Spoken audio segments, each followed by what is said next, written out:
because it was a white album. Oh, wow. Wait, who already liked it? You?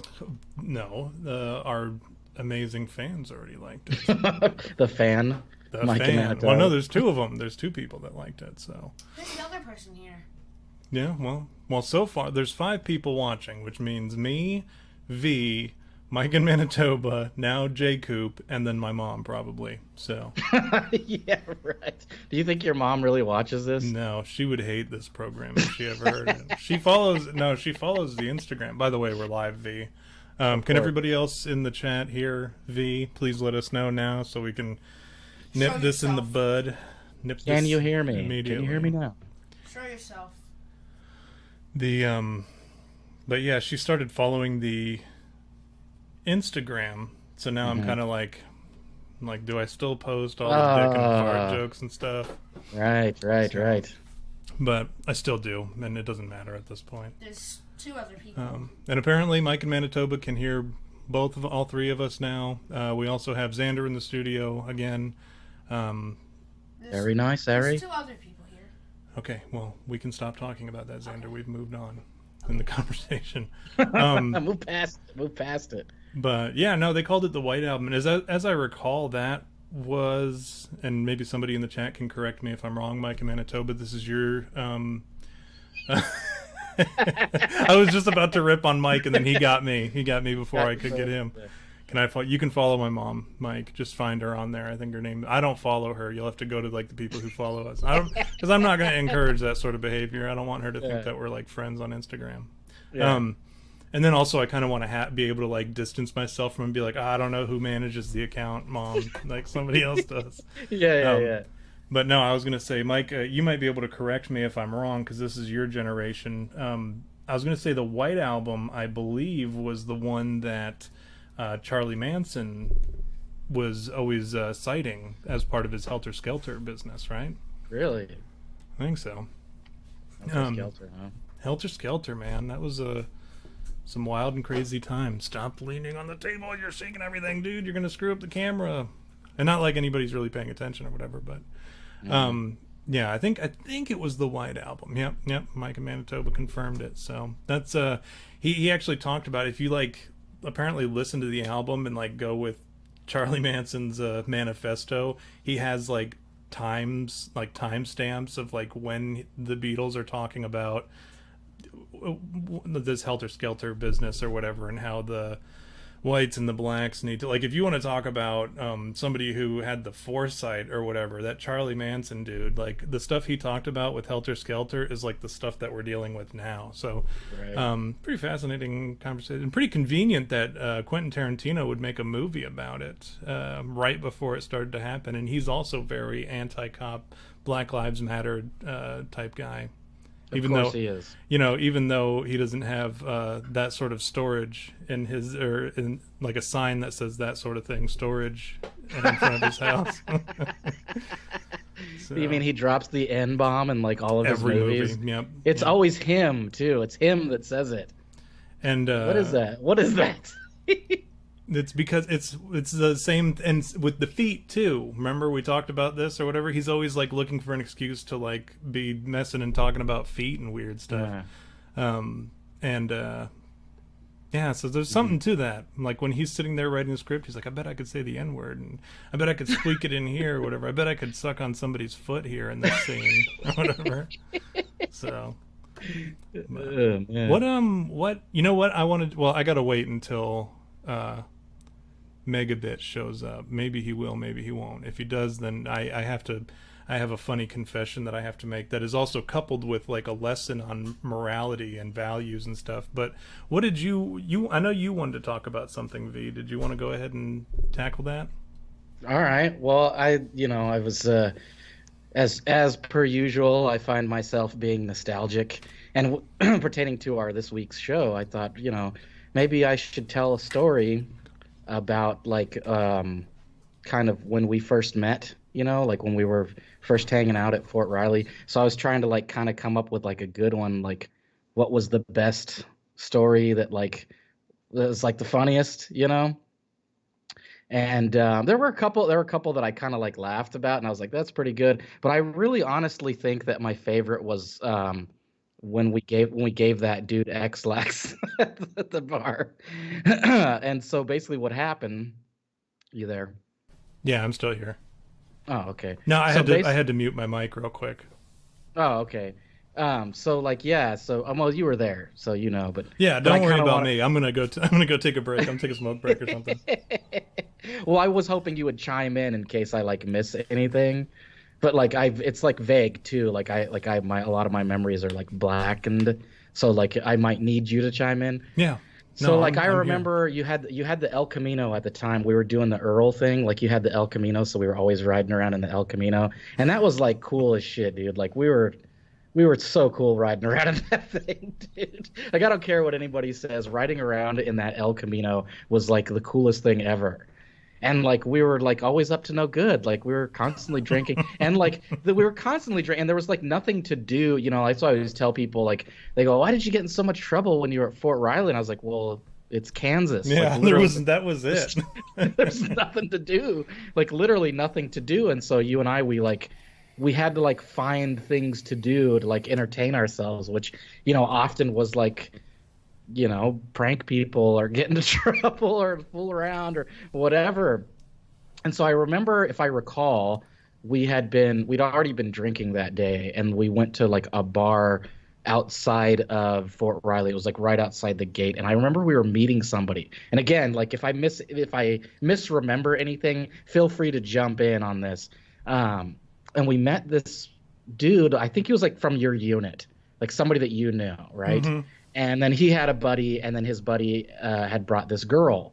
And so we were like, we showed up, like ragtag, like we do, falling out of the El Camino with beer cans and whatnot, and like all, wiry, I guess you could say. And we had both agreed that the girl was pretty attractive, and I was like, well, like, how are we going to determine who gets to hit on her? So it was a paper, rock, scissors thing, right? Hmm. And that's what it ended up being, which these guys, like, one of the guys had already like laid claim, like, just, I brought her, so like I'm gonna like hook up with her or whatever. And like but we didn't see it like that. And I think what had happened was we had all done the paper, rock, scissors, and then it came down to you and this other guy, the guy who had brought her, and then you lost. And so you conceded, and you were like, okay, like whatever.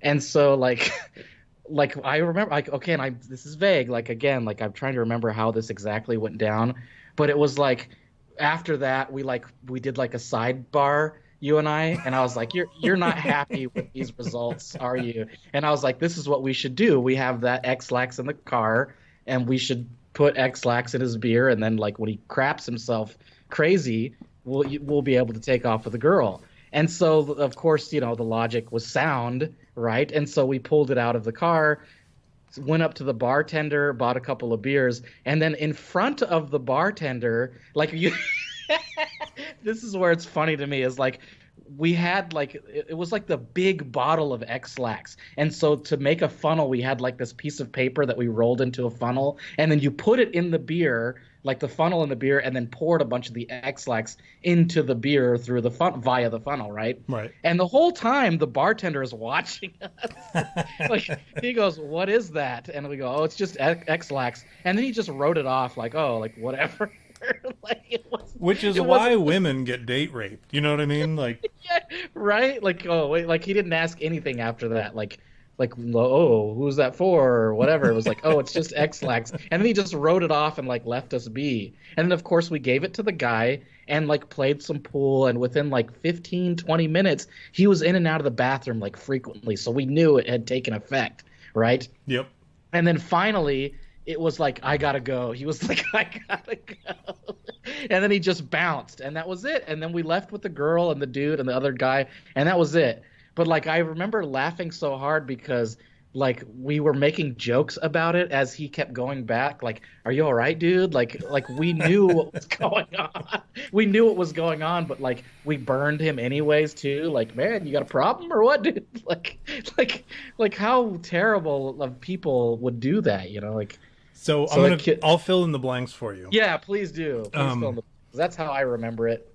So what had happened was we went to Cracker Barrel. We were at Cracker Barrel, is Cracker where Barrel. this chick showed up or whatever, and it was me, you, this dude Cook, and who's a friend of mine, and then Cook. That's right. his friend, whose name I don't remember. We met him that one time, Right. but he was a once or twice because I knew he was like a reserve cop there in Junction City, and this chick was the waitress, and she wasn't even that good looking, frankly. No. But like, yeah, no, I don't remember remember her being. like we all competed to see who would ask for her number, and that's when we did the rock paper scissors and all that stuff, and you know we all lost except for this one dude, this reserve cop or whatever. And so he asked her for her number, and then she was like, well, blah blah blah. I guess she gave it to him, I don't know, but then he was just like, yeah, we're thinking about heading on over to where the heck was it? It was a place called Q's, I think, and it was a pool bar right next to the strip club.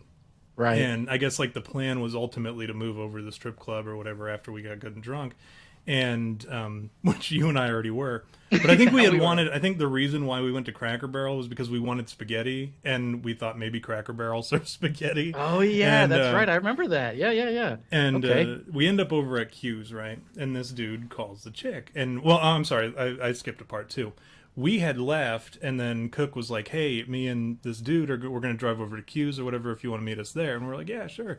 So that's when you and I had the conversation. Well, let's X-Lax's, or let's get some Miralax is what it was. Because I happen to have, Right. I was prescribed Miralax or whatever. And I'd never opened it, except for that one bit that we did in that video. Right. Where I mixed it all in with the Kool-Aid or whatever. And Yeah. but then we took a pack of cigarettes, an empty pack of cigarettes, and filled the pack with like 8 times the recommended dose or whatever. And then we taped it shut, and then I just carried it in my pocket. And then when we meet up with Cook and this dude at Q's, he told the chick to meet him there at Q's, and that was when you and I got why we had that idea was we were like, well, this dude's going to invite this chick over to Q's or whatever. It's going to be like their little pseudo date, and then they're going to go home and they're going to bang it out. And that's when we were like, no, that's not going to fly. Like if no one wins, like if everyone can't win, then nobody wins or whatever. Like the worst sore losers And, ever. yeah, and so we were like, okay. So we get there, and I guess they were already drinking, and I said, hey, we're gonna go buy our drinks, and we'll meet you back over here at the table. And so we go over there, and I buy our drinks, or we buy our drinks or whatever, and then I buy 2 extras because it would have been suspicious if I just came back with 1 beer and said, here you go. Right. And Yeah, so yeah. I bought 2 of them, and then we poured it in, and like you said, the bartender, he was like, oh, well, what is that? And you know what? I don't even think he realized it or said anything to us the first time. It wasn't until we came back later and to get another drink that he was like, what was it that you poured in there? Because he didn't try to stop us or anything. He didn't try to disrupt the thing or nothing. He made no effort to protect whatever it was that was going to happen. And which is like really irresponsible on the part of the bartender, right? And right. So anyways, we when we pour it in, like we pour the whole contents of this pack of cigarettes in there, and like we even had to like drink some of it first because we knew, like, they fill them up pretty high. So anyways, get to a point where it's all like consolidated at the bottom, and it's like fizzing and all that stuff, and it's obviously tampered with. So then, like, I stick my thumb in the top of the one and shake it so that the one that we weren't pouring it into, and then I kind of like softly shook the other one up to try to spread out the stuff. And then we get back to the table, and they're both foaming over. And then he's like, hey, how come it's foam? Would you trip on the way over here or something? I was like, no, I had the bartender put that lime salt stuff in it, and it tastes. And then I was like, see, that's what all this crap is at the bottom. It's that lime salt or whatever. And he was like, oh, okay, cool. And then I hand them both over, and then I even looked at Cook, who didn't have a drink with Lex in it, and I said, can you taste the lime salt? And he's like, yeah, I think I do. Like, he wasn't in on the joke or anything. Like, he was just easily swayed. And so this other dude chugs the beer, finishes, and you and I are both sitting there like Dumb and Dumber, like trying to get him to drink the rest of it, like, hey, bottoms up, you know? Yeah. And then, anyways, then the drinking continues for a little while, and yeah, after a while, he did start like disappearing for long periods of time, and he would, and I remember the funniest thing was this chick shows up, she's like, hey, where's so and so? And we're like, oh, I don't know. And then like he comes back and he sits at the table, but like at the far end of the table, because it was like a dozen or so tables lined up for whatever reason, like its own separate bar thing. Mm-hmm. And he's sitting at the far end, away from everybody, just all by himself, watching the big screen. And I remember it was wrestling was on, WWE, and he's sitting there, or I guess at the time WWF, I think, I don't know. Anyways, he's watching this, this wrestling on TV. And he wouldn't even interact with any of us at this point, like very obviously sick. Mm-hmm. And then we ended up leaving. I don't know what happened to the chick. But she went home with somebody other than that guy, because remember, I had to come back later to get my my debit card, because we went to go get smokes, and I went to pay and I realized I didn't have my credit card. Turns out I had left it at the bar for a tab, but we had bounced out real quick. Like, I think after things, like, he was getting, like, very visibly sick. I think we had to, like, distance ourselves or whatever. Right. And so we bounced, went to go get cigarettes. I realized I'd forgotten my card. I raced back to Q's, and he's storming out of the bathroom, just sweat pouring down his face, beet red. And I was just like, hey, you good? And he's like, yeah. Like I'll never forget his face. And I think that's when the bartender was like, when I went to get my card, when he was like, hey, what did you guys put in that guy's drink or whatever? And I was like, oh, Miralax. Like, I'm sure if he would have looked over at the guy, he would have been like, oh yeah, totally. Like, I can tell. How much time as he spends in that bathroom. Poor it's guy. Like diabolical, dude. Like, what kind of person does that to another person? Us. Of all the things for us to do, like, our logic was like, look, man, like, we'll just put some X-Lax. Like, we had it, and we were like, let's put it to use. And I'm like, back then, and I'm probably still this way now, but much worse back then, is I'm like such an instigator. I'm like, fuck that, dude. Like, we need to blah, blah, blah. And you know what we should do, dude? Like, that's how I was back then. And like, it's funny too, like I said, I was being nostalgic about all these things, like when we first started really hanging out, and and like some of the things we used to do would really crack me up now, even thinking about them. Like, what we were like kids, dude. Like, really, we were like kids. I was like 24 or 25 and you were like 21, right, at the time, I think. Yep. So we were just kids, right? And like, I remember when we first met and you came into my office and you wanted to like update your ERB, your enlisted record brief. And I'm pretty sure that's when we first met. And I don't know if you remember anything differently, but like that was, I think, when I like really kind of like started going, oh, this dude's pretty cool. But you had to update your ERB, and I was like Mr. Troublemaker. Like, I had already been demoted like once. And like, I think even like when we first started hanging out, I was confined to post. Like, I couldn't even leave base yet because I had been demoted, and they were like, you're not allowed to leave base. You're not allowed to do shit. You're only allowed to go to the barracks. So when we first started hanging out, you'd come to the barracks to hang out with me, right? Yeah. Yeah. And so when we first met, and this, like, again, this is how I it was remember because so. I would do my laundry at the barracks because it was cheaper. It was free, right? So I would go and do my laundry there. That's right. So this couldn't be misremembering it, but I remember you coming in and you needed to update your ERB, Specialist Miller, right, at the time. Yeah. And I was like fuzzy private Villalobos, like lowest rank on the totem pole.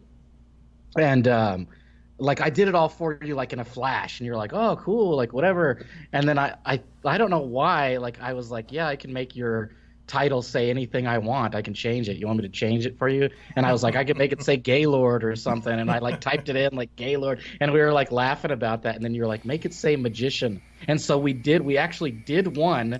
Like, we printed up an ERB that said you were like the company Magician. Yeah. No, it just said Magician because it just stayed there Magician. for years. Yeah, I left it like that for years. It like said Magician, and like we never changed it. And it's like one of those things that if somebody saw, they'd go, who did this for you? Like, they should be in trouble for this. But we just did it and like didn't think nothing of it. But at the time, I was getting in so much trouble, and like I think I was in even more trouble because I had like made like I say things, like have you ever like said something like, man, like I just want to kill myself, like kill me now, like the stuff like that, where you don't mean it seriously, but in the military, if you say something that like that, they go put him on suicide Yep. watch, Yep. put him on suicide. So I was on suicide watch because of that comment, and also because there was a dude I worked with, Cornell, that I did not like, and he was like this fat fucking piece of shit that like anything, like he was like Mr. I'm high speed, but he wasn't high speed. He just pretended to be. And so I remember telling Sergeant Smith one time that I didn't like him, and I don't know if this was about him or if it was about someone else. And I said something along the lines of like, you know what I want to do? I want to stab that dude in the neck with a pen, like on Casino, like on Casino when Joe Pesci stabs that guy. And then I did the motion of it, like, like the jabbing motion with my wrist. And I remember Sergeant Smith's eyes got like so fucking wide. He was like, what is wrong with this guy? And like that's how I was. I was like erratic, like I didn't care, and like I like had like, and I'm still a lot like that, where I'm still like, I'll say whatever and I don't have like a filter, I guess you could say. But like I did that then, and I didn't realize that could be perceived a certain way. And so, and then they're like, oh, he wants to kill people, he's like a psychopath. And so they had me go to all these like psychiatry, like literally, like this was the start of Private Sergeant Villalobos's mental history in the military. Was because first of all I said, oh, you guys make me want to kill myself because of that, and then because I said I threatened some guy by stabbing in the neck, like on Casino. So that's the start of it, that like consistently I was like, send him to the psychiatric so he could talk to a doctor, something's wrong with this guy. Which really it was just because like I had seen a lot of movies. Yeah, like, it was just how we talked, and that's the thing about a lot of people don't realize about the military is like, and I think even you're starting to see it now with a lot of the modern culture with kids and the way that they're like, oh, I wish I were dead or whatever, and it doesn't mean that they actually want to commit suicide or that they want to be dead. It's just that like that's just become the norm, and that's kind of how it is in the military or whatever. I do want to add something, and I guess which is also to that previous effect, like that's why when you meet somebody who is a veteran and they are very dark and like how they respond to things is very, very dark. Like that's why, is because that's just how we are in the military. But I do want to add to your story about the magician thing, because I went in to get my combat action badge added because we didn't get. It was like that was like at the start of the combat action badge, and they didn't release the memorandum and all that crap for my previous deployment when I was in Baghdad, and they didn't release it until like a year or 2 years later or whatever, and it was just because the award was new. So I had finally brought it in, and I was like, hey, can you add this to my ERB so I can freaking be done with it and wear it around or whatever. And you did, and then we got to talking and laughing about how you could change it to whatever, and we did the magician. You changed it to magician, and I left it like that until it stayed like that for at least 2 years because I didn't do anything. Like I wasn't actively trying to get promoted or anything. It wasn't until I went to get promoted when we were in Iraq and I had showed my first sergeant commander, and they thought it was the funniest thing ever. I was like, do you want me to change it back then? And they were like, no, keep it. It's funny. Like, keep it that way. And then when I went to go get promoted years later, the same first sergeant, who's actually still a very good friend of mine, he said, so are we going to leave magician on your ERB for the board?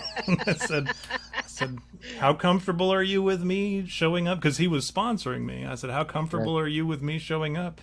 And he's just like, yeah, that'll be pretty funny. He's like, I think we could work with that. And we'll have a laugh. We just won't say who did it. We'll say it's been there for years and years and years.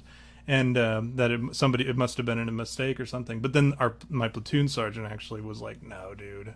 Like, you need to change it. It's just going to add a lot more pain to the whole board experience if you have to answer for this magician nonsense. And because he was like real straight laced, remember it was McLeod, it was the Highlander. Oh right, and talk to me, Goose. And but he was like, don't do it, don't change your ERB. So we had to go and change it. And I remember like I had to go and actually talk to an S1 clerk, and I was like, can you change it so it doesn't say magician, it says supply clerk or whatever, supply specialist? And he's just like, why does it say magician? Like, he had no sense of humor whatsoever. Like, who did this? This is unacceptable. But yeah, that's yeah. What else about that? We got obviously into a lot of trouble. We almost went to jail one time. You did almost go to jail. We used to make those prank night videos where we were like lighting bags of dog shit on people's porches on fire and ringing doorbells. And what else did we do for that? Oh, ordering like hundreds of dollars worth of food like in a drive-thru. $300 worth of food. You know what kills me about that video? Like when we did the first prank night and I ordered all that food in the British accent, is that I ordered 31 Cokes. Yeah, like you could have bought in a 2-liter bottle of Coke or something, you know? And the guy, like, I just, like, because they were so mad because they literally like did it, like they put the order together, but I'm going, put a Coke for all the orders, and like I'm thinking, you're filling up 31 Cokes. like somebody went through all that At no trouble. point did he think, like, how am I going to hand this dude, like, what's he doing, what's he driving that he has 30 some cup holders, you know what I mean? Like, is it a bus? Is he going, like, he could see that we were in a Ford Explorer, I think, at the time, and he could have been able to tell you, like, there's no way this dude can carry 30 some cups of Coke in his car or whatever. Like, and at what point do you not say, as like, is it not like your personal responsibility as a cashier at a restaurant to be like, look, man, like, I would love to sell you 31 Cokes, however, I gotta tell you, like, you could get a 2-liter bottle of Coke instead, and like a bag of, you know, those red cups or whatever, and just serve them yourself when you get home. It's way easier to carry than 30 some things of Coke. Plus, it's going to be like 100 times more expensive for me to pour out 30 some Cokes for you to take home. Like, that was like, there's so much about that he should have at least had the common sense to be like, well, this is not right. You know, there's something wrong with this. This dude ordering a 100 cheeseburgers and like fillet of fish and whatever, and then my favorite part of that video is at the end when I pull off, when I go, I'll be pulling up, and then I like literally just pull off, like instead of going all the way through the drive-thru, we pull off, and I go, what a boob, and then you hear the guy go, ah! No, he says, yo, yeah, we're just driving. You can see, and like if you watch the video, you can see him like with his head stuck out the window going, yo, because you know he started putting together all that order, at least started filling up Cokes at some point. You know, he's doing this to like the people in the back. We got a live one. We gotta get this. We gotta get these burgers out. Like, come on, pick it up. Get 30 burgers. Get 30 patties on the grill. We gotta go. And then we just drive off, and then everybody after us gets free food because they're like, well, we got all this food we got to get rid of. So everyone ends up getting cut a deal. That's ridiculous. That was great. And then, like, what are the other prank night ones that we did? What was in the second one? We took the air horn. We were driving around blasting the air horn on people. Squirting people with squirt guns. Squirting people with soda. It was soda, dude. Instead of squirting people with water because we drove around squirting people with water with a squirt gun, like a super soaker that we had gotten. I think it was like $5 or something. But instead of putting water in it, we poured soda in it. It's like, what a jerk. And cranberry juice. Like, one of them was soda and the other one was cranberry juice, so that it would stain their clothes. Like, oh man, I'm so wet. We got so out of hand What's with going it on? because like the beginning of the day started with like a bunch of, it was like me, you, and 2 other people. I feel like there was 2 other people with us. Because I remember in the video, like, I was in the back seat of my own car for some reason. And then, like, we started out during the day doing that, and then in the night, it was just me and you left, and we were, like, drunk as shit drinking and driving, and, like, we were filling up water balloons, like, throwing them at people on the side. And it's so funny because we would, like, roll up to cars, and then, like, the person would have their window down, and we'd, like, put the squirt gun basically right into their window, and then squirt a person direct. The best too is if you watch that video, we squirt a dude in the face that's like pulling a boat, and it was like, man, we timed it perfectly. No. What happened was we were in the middle lane or whatever, and he was in the right lane. We were in the turning left lane, and he was in the straight or turn right lane. Right. And he was about to turn right. and we were about to shoot him too, but we were at a stoplight, and if we would have shot him then and there, we would have been trapped. So like Rube and his wife, his wife was driving, I think, and yeah. and she was filming, and they were like, no, stop, don't, like, because you and I were ready to squirt this guy right there at the stoplight, and then as they were like, no, don't do it because we're at a stoplight. And then as soon as it turned green, you and I just unleashed on this dude, because it was one of those pump ones where you had to pump and then pump and then pump, and every time you pumped, it would spray a stream, and you could see both of us in the video like do spraying this dude, and he's turning right, and like he was just like a creature, you know, we're humans, we're creatures of habit. He was already planning on turning right, so he started turning right even while he was getting sprayed. Like it took him a second to realize what was happening, and as he turns right, we turn left, and then he loops around like he's going to come after us, and then this bus a truck driving, towing a boat pulls in front of him and blocks him off, and then we turned off. Oh yeah, that's right. So we did time it was like perfect perfect timing, because he couldn't chase us because that big old boat tow like blocked him from turn. So in the video you see him stop in the middle of the intersection, and like, you know, that's when he was like, oh, I'm gonna get these guys, and then goes to turn, and then the boat comes right by. It's like a scene out of a movie, man. It just blocks him like perfectly as we like drive off. But then like it got worse. Like we were ridiculous, dude. We were like remember we drove by those bikers and we squirted a bunch of bikers, and they didn't even care. They weren't even mad. They were just like laughing, like, look at these guys. Meanwhile, when we drove by the bar and there were all those people hanging out, and like you lobbed a water balloon, and I'm trying to drive, and like you lobbed this water balloon over, and it hits this car while the guy's standing at it, and like he rips his shirt off and starts chasing us, and I had to like quickly like make an illegal maneuver while we were driving, and naturally we were drunk too, so it was a super risky maneuver anyways. I pull out, sneak into traffic, and then lose them in traffic or whatever. But yeah, you know what my favorite part of that night was? And it's still, I wish it would have gone differently, because there were two events that went back to back, and you can see them in the video. When I was like, we were going to pull up on those two guys that were sitting on the side of the road, and I wanted you to ask where and I couldn't do it. I was like, ask them where 6th Street is, and then when they start talking, just start spraying them with the soda or whatever. And you were like, okay.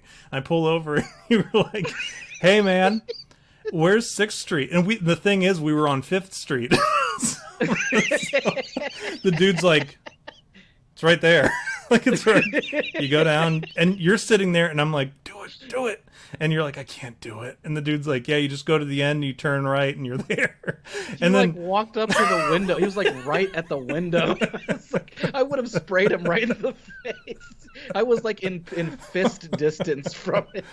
If I had sprayed him, I was like, I can't do it, dude. I can't do it. You act like I wouldn't have pulled. I mean, we had just finished like throwing a water balloon and spraying this dude who was working on his car. Like, you sprayed the guy when we drove by, and then the next when we did we came around again, and then I threw a water balloon and it lands right in the engine block where he's working.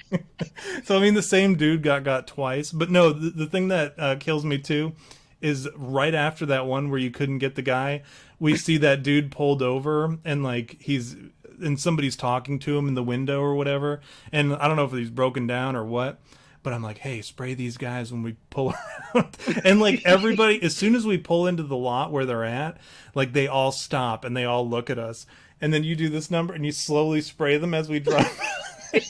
I got each person. I got every person, and then at the end, it was that fat guy in the car sitting in the driver's seat, and he I squirted him. As soon as I squirt him, I was like, "Go, go, go!" And then you hear him go, "Hey, asshole!"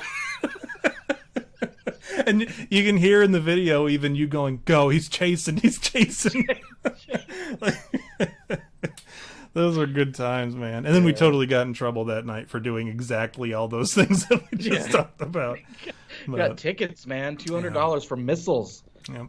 Like a Riley County ordinance, man. It was a Junction City ordinance, because I know this, and you know how I know this is because now every time I apply for a job, or when I applied for the fire department, and then when I applied for that internship, and then now the residency and all that, every time I have to submit a statement, because they don't have that ticket on file anymore. And so I have to submit a statement when it asks, have you ever had to appear before a judge for any reason, even if you were found not guilty? And I have to go, well, yeah, this particular thing. So I have Are to you outline kidding the me? whole thing, and I have it saved in like a PDF format, like Junction City Ordnance, blah blah blah, missiles, and then I have like the description of it, of what it is, and then also have to explain like the circumstances of like we were throwing water balloons and we got a missiles charge, which is cool because I can just say that and they'll never know that it was from a moving car or whatever at Yeah, other moving cars because they right. can't look it up. And I mean, if they try, they'll say nothing found. I don't think it was ever expunged. It was just they don't have a record of it. So I'm sure all that Right. it says about us is like we had a missiles charge, 2 charges. We got two Yeah, charges for it. missiles. What a funny name for an ordinance. Like missiles. Like what? Like I guess that's the. Yeah, that seems like the logical term to use. Snowballs apparently falls Yeah, under that yeah. ordinance too. And remember, you showed up to the courthouse or whatever. Or no, your first sergeant showed up in like his dress Yeah, blues or whatever, and like yeah. you had to show up in uniform. And then my first sergeant and commander showed up, and they were wearing button-up Hawaiian t-shirts and khaki shorts and sandals. It was such an interesting contrast to our leadership because like my leadership hated me and they thought I was such a piece of shit, and then your leadership they just thought you were like a funny guy. Well, I told them, I was like, hey, I got to go do this court hearing or whatever. Like, I'm not going to be at work until probably noon because I got to go to this friggin' thing at the courthouse. And they were like, oh, okay. Can we come? I was like, I guess. I was like, I'm not going to show up in uniform or anything because I don't want, it's a military town. It doesn't mean anything to show up in uniform because everybody is in the military or whatever. So it's like, Right. who cares? So I was like, I'm just going to show up in like a polo and khakis or whatever. And they're like, all right, cool. And then they show up in Hawaiian t-shirts and khaki shorts. But yeah, they Yeah, were they were and then funny my first dudes. sergeant was like class A's. You go in uniform and blah blah blah blah blah. And I was like, are you kidding me? For like this $200 ticket, like they wanted to demote me again. They couldn't even demote me again because I was already a fuzzy private, so they couldn't demote me anymore. They were just like, we're just gonna extend your what was it, extra Extra duty or duty. whatever. I was Yeah. on extra duty for like years. It felt like I remember there was like things that I had to do that were so ridiculous. Where like they would have me move like one pebble from one like little gravel area to another gravel area just to have something to do for like hours. Like that's what I did for hours, and it was so like agonizing, man. Like we'll figure out a way to punish you. That was fortunately I never had to do extra duty supervision or whatever. I think like they probably didn't trust me to do that. Mm. Like I had to take like stuff that I had to do. They gave me basic trainees or whatever to go do. Because I was like, hey, I gotta go. I'm gonna get out of here and go paint that friggin' whatever I had to go paint. And then just because we didn't have anything to do. Like, so once you have, that's the thing with supply is like once you're done with all the stuff that you need to catch up on and fixing from the last person who was in the supply room, like once you're Hmm. done with that, it's just maintaining, which is like a 15-minute job in the morning, Right. and then like once a month you have to order all your supplies and all that crap, or if something comes up, you can deal with it right then and there. So I was done, like me and my clerk.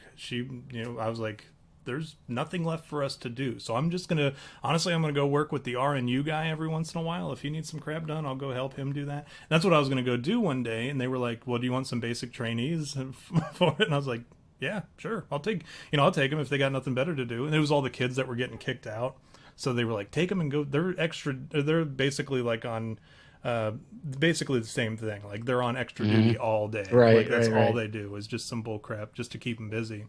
And then I'd walk around with like 10 soldiers or whatever who were getting kicked out for chugging Purell or whatever back during Oh the swine God. flu thing. But Jesus. yeah, I don't think anybody would have ever trusted me with like actual real soldiers to supervise their thing because I would have been like, what do you guys normally do? Nothing. Like why don't we just go goof off or something? Because I I had didn't. to do it. I had to do it in Germany when I was when I had finally made sergeant. After going all the way down to E1, I like actually got all the way up to E5 and made sergeant. I made sergeant right in Germany because I actually had good leadership who were like, no, this dude's smart. Like let's like have him do things. And so I like took charge. In fact, I got a bunch of awards in Germany because I was like doing the job of an OIC. In fact, when we did a training exercise to Bulgaria, and I was sent over as the actual S1, so I was like literally slotted as the S1 for a while, and I got an ARCOM for that. Actually, I got an ARCOM. But when I came back, we got this new leadership, and it was this dude Roa that was like a total jackass, and he hated me. He hated me because I have a tendency to be like condescending, and which I mean, What? right. So anyways, he got me on something. Like he was always out for me. Like he wanted to like get me like demoted or like give me an Article 15, and like anything that came up, he was like, I'm gonna get this guy like something. So they had me run an SRP for before we went the soldier readiness process. For those of you who don't know the acronyms, we put together this thing as S1 or human resources. I'd put together this big like, I don't know, how would you describe SRP? Like a bunch of stations that you go to, Yeah, I guess. yeah. Like a bunch of stations that you go to where you have to A round robin of yeah, stations. round robin. Like you get shots, you do your life insurance, you do all these things so that you're ready to deploy, right? And so I ran that, which is usually more funny thing is I got a Article 15 the same day that I got an AA because I was running SRP. So I ran SRP. They gave me an Army Achievement Medal for this, and like I decided to do a room inspection the day of SRP. But I was running SRP, so I didn't have time to like do the whole fucking what do you call it, white glove and all that shit. Right. And so like what I had done, like this is classic me, right? Is like I hadn't done my laundry, but everything else was good. So I was like, fuck, I have this big basket of laundry that I got to figure out what to do. So what I did is I took the ceiling, like you know how they have these like drywall things, and I opened it up and I put my laundry basket in the ceiling and then covered it back up with the drywall. So it was great. It was like the room was perfect, like tits, right? And so like somebody had seen me do that and like ratted me out. So as I'm running SRP, they came and got me and they were like, "You're going to the first sergeant. We're giving you an Article 15." So they gave me an Article 15, and then like literally 2 hours later, my award finished for doing SRP. And I got an Army Achievement Medal the same day. So I actually, as sergeant, I had to do extra duty where you'd have to like watch the soldiers or whatever. Yeah. And so for like it was like 2 months I was on it, and literally I like completely blew it off. I'd show up and I'd be like, guys, we're not doing shit, like let's get the fuck out of here. This is bullshit. Like just hide out, okay? Like don't let anybody see you for the next 2 hours. Just hide out. And literally like everybody that was on extra, like there were some people that had like gotten in some serious trouble, but I was just like totally blowing it off, like we're not doing that. Like I'd show up and be like, everybody here, all right, go fuck off. That was like how it went down. Oh man. So what are we talking about today? What's our topic? Well, I don't know. First of all, what are we toasting to? I've had this delicious Tennessee Fire Jack Daniel's shot waiting for me. What are we toasting to? Good times? Yeah, and good great times. oldies? That's good. Yeah, that's a good one. Nostalgia. Cheers.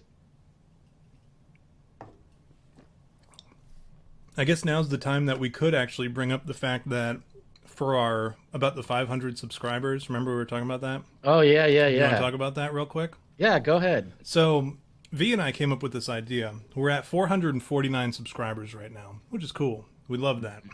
Considering we were at like 4 subscribers at the beginning of the year. So, we've come a long way, and we appreciate you guys. But what we'd appreciate more is more subscribers. More subscribers for us to love and share our affection for, right? So, and that's just what greedy YouTubers do, right? Is we want more subscribers at all times. So we came up with this idea, like to incentivize it, we were going to come up with a reward for you, assuming once we hit 500 subscribers.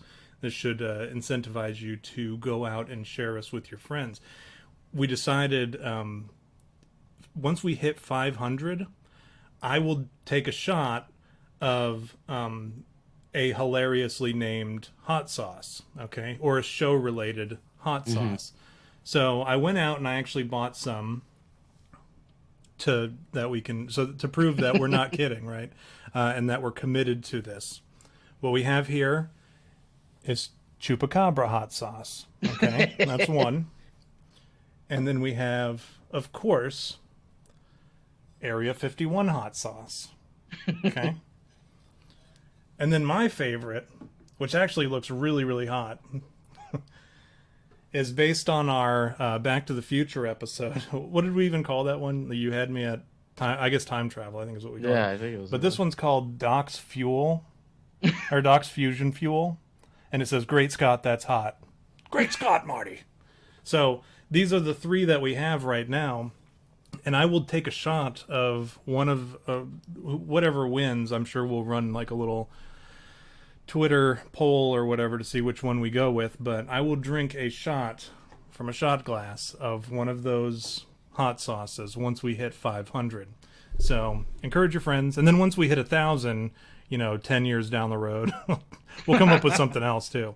But it's just hopefully an incentive for you guys to, share us with your friends, encourage your friends, create new accounts to follow us, whatever.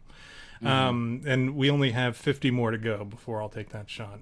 V, what are we talking about today?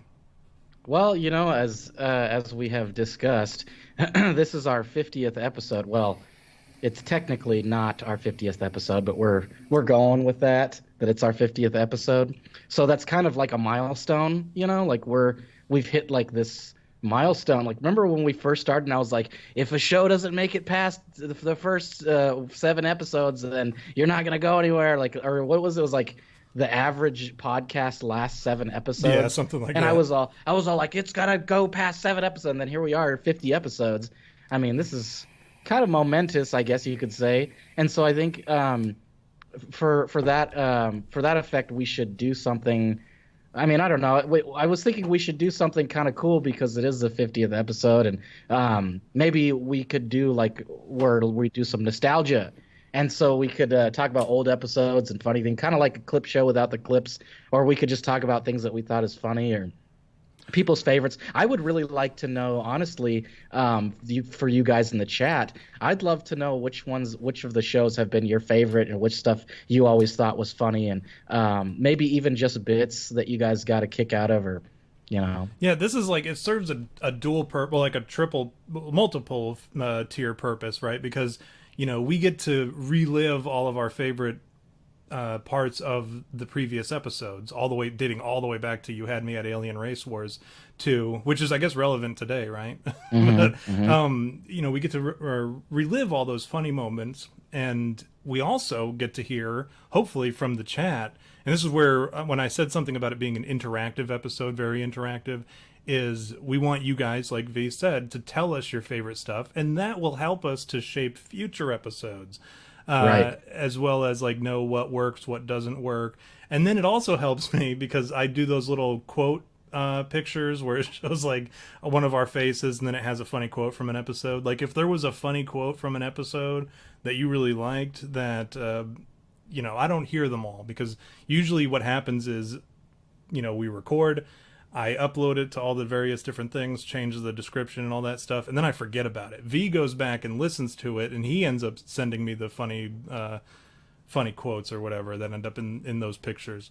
And then, so I mean, if you guys have one that you think is particularly funny, just shout it out. And like things that, for instance, people who are no longer on the show, with like Dustin or Jamis, like when he did his songs, I know some of his songs are pretty funny. Like looking back, I still laugh at some of the songs. Like if some of those songs were your favorites, let us know. I've been trying to get James to record an album of like all the songs that he did on the show, and do them professionally and do them so they sound like an actual studio recording, and then we can release it as like a You Had Me at Bigfoot's Greatest Hits.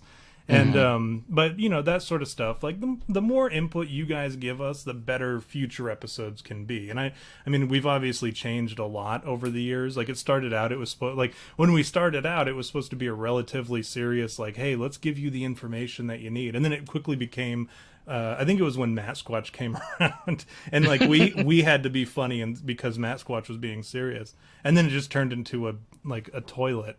Basically, like this whole show has become like dick and fart jokes, and that's where we thrive. So like I don't know why we started out with this intention of like hey, let's be serious. Let's get you guys some information. And then, and then somebody even commented on last week's episode saying, I don't come here for the information. Like, you guys are not good at getting information out. But no offense, like, I come here for the banter. That's what I want to hear. So, that's the sort of stuff that we want to hear. You guys can shape the show. We're not like sold on any one particular idea or what, like, we just deliver for you guys because that's all we're here for, is to make jokes and give you guys something to do on a Wednesday evening. So while we're on the topic, then I'm interested to know, so far out of our last 50 episodes, and I guess we can talk about the hidden poop stuff too. Is what would you say has been your favorite episode so far? So yeah, leave that in the chat. What's yours, V? Out of curiosity. Mine? Yeah. I just asked you what yours was. Oh, I thought you were talking to the chat. Oh, My bad. No. I'm asking you. My favorite episode, well, I've got a few. One of my favorite episodes is more recent, and I can't be sure which one it was, but it was when we did the Jack Black Louise Guzman thing, where we swapped out Jack Black for the Louise Guzman. Whenever I listen to that one, because sometimes I'll go back and listen to the episodes again, whenever I listen to that bit about Jack Black and Louise Guzman, I always crack up. It still like makes me laugh. Even thinking about it is so funny with the nacho. It's Louise Guzman. That one always cracks me up. I noticed Let's Fish already in the chat said the Sex Squatch and Wendigo episodes were easily their favorite. The Wendigo episode is probably one of my favorites too, just because like we burned Jameis so much in that one. Like we burned him so much. There was a point when it was like half of the episode was us just burning Jameis. The one part, because I would go back and listen to that every once in a while, and I think that's even the one that has him playing Freebird. We're like, can you do a song about the Wendigo? And he's like, yeah. And then all of a sudden he strums, and it's like, I'm like, this immediately, like in the first note, I'm like, this is Freebird. Like I know that this is Freebird. And then he even goes through the whole motions. I'm like, yeah, this is definitely Freebird. But like, and then I was picking on him about how all he can do when he did the original intro of the show and he sent it to us, and it was just the Terminator 2 theme. Yeah. And then, yeah, but that episode is definitely one of my favorites too, because there's that, and then there's the like you said, when we were ripping on Jameis, I couldn't even get the joke out. Like I was trying so hard, and I was just like stuttering, and I couldn't, because I'm like, I got this joke and I can't get it out. Like, and it ended up saying like Malibu Dream Barbie or something, like was his page or something on Facebook. Oh yeah. And but like I was just stuttering, and you start, you start laughing before I can even get it out, because I'm like. And like it goes on for so long that even you start laughing, because you're like, you don't even have to deliver the joke now, because like I already know that it was going to be very, very funny. Right. And then the half deer, half tree, half man stuff. Yeah, half deer, half tree. What was the one where we did the thing about The Rock, and we were trying to figure out the name of something, and I was trying to come up with the name of that villain from Superman, the Mr. McWizzle, whatever. Doesn't the guy matter. with the weird name. Yeah. And I was trying to say it, and then you were like, oh yeah, The Rock played him. And then I was still trying to figure out his name. I was like, no, it's something blah blah blah blah. And then there's like the perfect pause, and you go, it doesn't matter. He goes, no, what happened was, I think it was the Exorcism episode. Or it was around that time, at least. Yeah, that's like one of the first, like third episode. Where, right? Yeah, and you were like... The DIY? Yeah, the do-it-yourself exorcism. Yeah. And you had said you were talking about that McSizzle Sizzle Chest or something. Yeah. And I kept saying that show was called Mind Raper, and it was actually called Mind Hunter. But yeah, you were trying to remember who, and for whatever reason, I don't know why I thought The Rock was, like, I had read something where The Rock was going to play a superhero, but this is like way back when, and maybe not even a superhero, but like somebody He's from, supposed to play Black Adam. Yeah, but this is like years ago. This is 2017-ish. And he was supposed to play some Hanna-Barbera cartoon or something in like a live-action remake. And I had read that The Rock was going to play some weird character, which to me didn't seem that, because I'm like, of course they're going to cast him as like the little guy. And, you know, that's what I was thinking. And when I said, yeah, The Rock is supposed to play him. And you were like, no, that's and then it was like a few minutes later I said, hey, what was the name of that guy?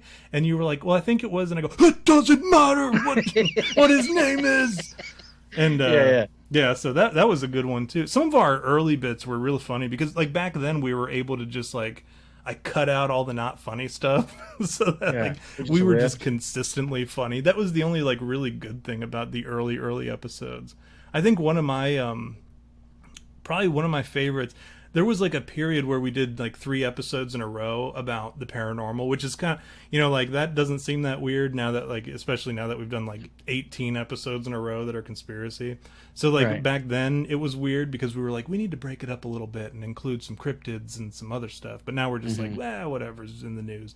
But it was, we did ghosts, like you had me at ghosts, you had me at cursed objects, and you had me at ghost games, like when we were talking about how you could like there were all these games, like these paranormal games that you could play, like looking into a mirror for so long, or the dry bones one, or the Midnight Man and that sort of stuff.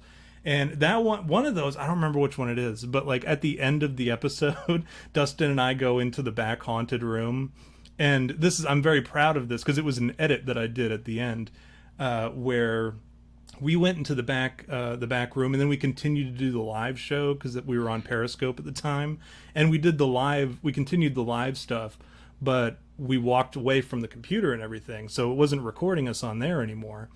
And James kept playing his little guitar in like a doom doom doom doom doom doom doom doom doom doom doom, like just for a little while, and then eventually I faded out, and then I added this whole thing where it was like the Texas Chainsaw Massacre at the end, where it's like, the events you have just witnessed were based on a true story, the Hewitt family, da da da. And then it's but then I had James record that whole part where it's like, Tom and Dustin were never heard from again. If you have any information, like this recording was found after the events took place. And I even added the sound effects of like the camera flashing and the chain dragging and like all sorts of weird stuff.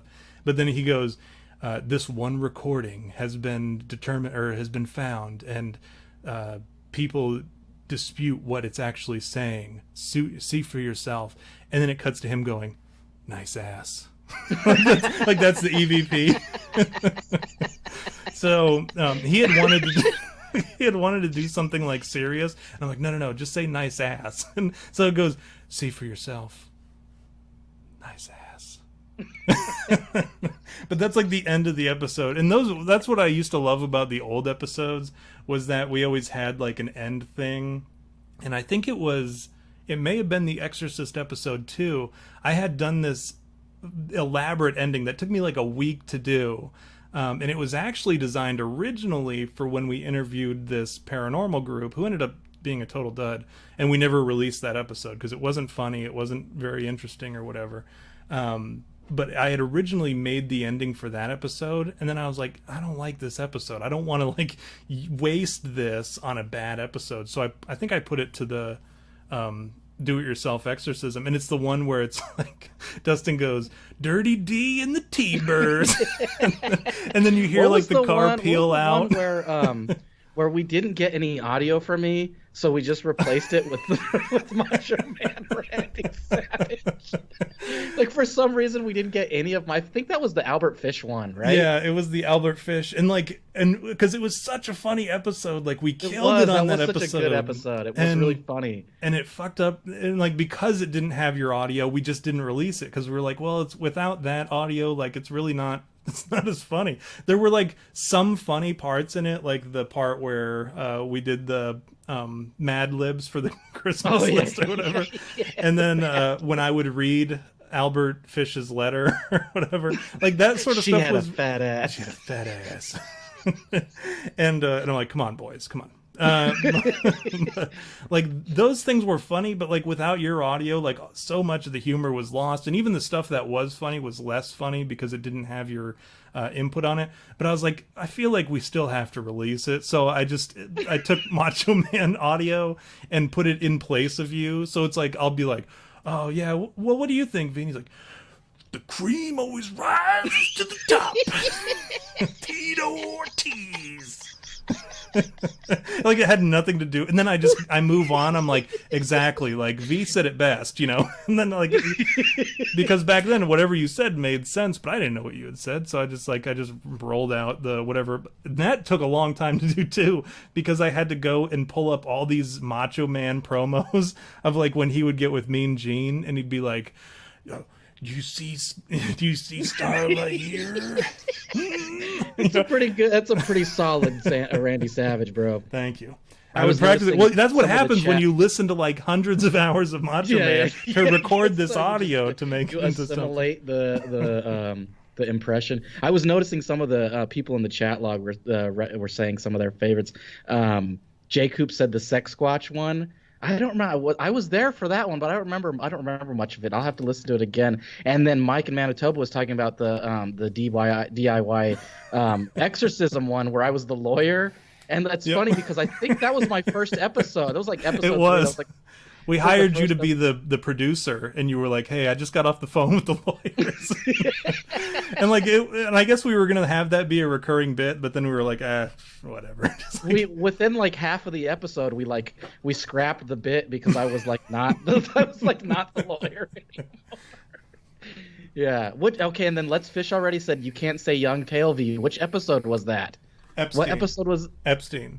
Was that Epstein? Yeah. Oh yeah, right. It's dangerous business dealing in Young Tail, and I was like, V, you can't say Young Tail, like, and then like that became one of like the most popular quotes from the show. Even like with me, I'm like, that is a very funny quote. Like it's dangerous business dealing in Young Tail. That's like, and it's so true. But like the way that you worded it, I'm like, somebody's going to complain, but fortunately nobody who doesn't like us watches or listens to the show, so it's like they know that we're reprobates, right? Like they know that we're disgusting human beings. It's kind of expected at this point. What else? There was what's another? Oh yeah, Let's Fish already says you had me at Skippy, the blood, semen, urine, and breast milk. Sign me up. That one, I was thinking about that earlier today because I was thinking about what some of my favorite episodes were, and I was like going through them in my head, and I'm like, what parts of, because no episode I think like hit on all cylinders. I think some of them were real close, but I think like that one, because we had Jerry on, and he was because you know, you and me, like, we're funny together, we're great, but like he added this new dynamic and like added this new, like, any blank space was filled by Jerry just like instantly. So like we added like this whole new thing, and I was talking to him. I was actually talking to him earlier today, and I started thinking about that episode, and that part because that was one of the hardest times I ever laughed, and it wasn't even a joke that was said. It was when he goes, well, that wasn't really a it was something about like the 911 call or whatever, like how that kid went missing, and he said, well, that was an international emergency. And I went to correct him, and I could not stop laughing because I'm like, that wasn't it was more of a regional 911 call or something like that. I thought that's what he was going to say, but he didn't say it, and so it wasn't even a joke that was said, but I was laughing so hard because of it. And then his comment about he was talking about the blood, semen, and breast milk and spittoon or something, and he's like, because my Etsy store, I've got this whole lineup of blood, semen, and breast milk I'm trying to unload, and that some of that stuff was so funny, but like gosh, what was that one even called? You had me at. That must have been Skippy. You had me at Skippy. Yeah, you had me at Skippy, I just said that. With Tweedledee and Tweedledee. Remember the two Podesta weirdos? Oh, man.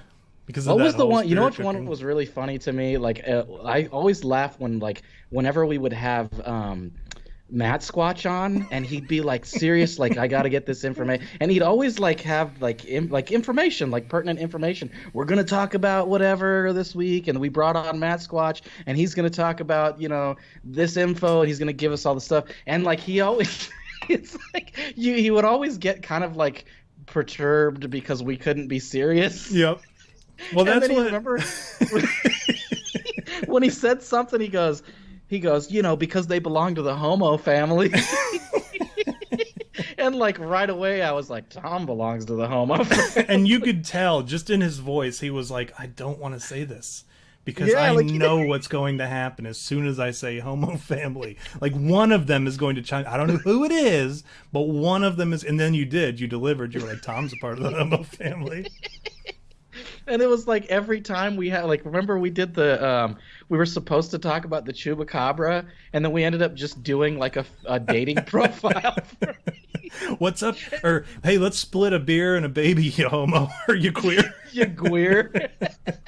Because you were And then like he was- fat fingering the keyboard when you were Yeah, typing it. and then he was like so upset because we didn't even really talk about the chupacabra, and he was just like, all right, well, I gotta go. Well, he started doing dishes, remember? Like, you could hear him, like, messing with the dishwasher and doing everything under the sun other than being on the show, because we're like, hey, what about the About Me section? Have you dealt with the About Me section? And he's like, guys, I came here to talk about the chupacabra. He's always so serious, and like don't get me wrong, like I love Matt Squatch, dude. Like he's got the information and the knowledge and like the background of all this. He's the subject matter expert. We consider him our resident cryptid expert, and so whenever we talk about cryptids, like we usually go, oh, should we get Matt Squatch on? But then like he shows up and he's got like this monotone voice that's kind of like dull, and I have this like, I don't know if it's like a defense mechanism or it's just like my default, where it's like if things are too serious, I have to like make jokes and make it, be funny. And so whenever he shows up, it's like I go into that default mode where it's like, oh, I gotta be funny. You know, Matt And then- Squatch shows up to the episodes like this. All right, so we're talking about the chupacabra today. I got this right here, and then you're like, "Hey, I got this dating profile that like needs to be worked on." And then all of a sudden, he's like, Solid. And the best part about that is, and this is something I don't think I've ever talked about, but my brother-in-law watches the show, right? And he and his son, I guess, were watching one time, and Matt Squatch was on the show. And his son, my nephew, he goes, they have Matt Squatch on the show? Like, I've seen his videos. Like, he was like, Matt Squatch is like a celebrity on YouTube, right? Right. So, and right. we treat him like shit when he comes on the show. So, like, and then what does that say about our show? That we can just, like, freely be like, well, do whatever we want. Like, that's, to me, that's pretty cool. Like, if I saw Yeah. someone doing that, I'd be like, man, that's pretty cool that they can just, like Matt Squatch came on the show and they treat him like garbage, ha ha ha. Like, that's pretty freaking cool of those guys. And so I told my brother-in-law, I was like, so does he think that we're cool now because we have like legit YouTube celebrities on our show? And he's like, I don't remember what he said, but it was probably like, no. Like, he does not think you're cool. That's even fun, and that's the funniest thing about us is like the less people like us, the like funnier it is to us. It's like if like that thing, like I always laugh about the fake Rotten Tomatoes thing that you made. And that's relevant now too because of what happened this week, and we can talk about that. I totally forgot about that. Bring it up. And now too, I can't do the thing I was going to talk about Megabit right now. We'll do it at the end of the episode because we'll like do all the funny stuff in between, and then we'll do the serious thing at the end. But Megabit, don't go anywhere. You got to stick it out because I got to talk. I got to talk about you at the end of the show. This whole this week, what the heck even spawned that whole thing? That It was because of my post. Remember, I made the that's post. right. I did talk the about your post real MGTO quick, post. and then yeah. Talk about your post, and then I'll talk about what happened Okay, after so- you went to bed. So I did this post, and it's like me kind of like I like to kind of like poke the bear, I guess. And it's funny because like I always say, like leftists, they're so easily manipulated because Hey, Delta Boss, welcome to the chat. Sorry, V, you go can ahead. no, absolutely, you can kind of like predict how they're going to respond to things. So all you have to do is say something that what their predictable response will be. Like say something racist or say something feminist, and they're all going to wig out and like attack you. And so I posted this MGTO thing, which is men go their own way.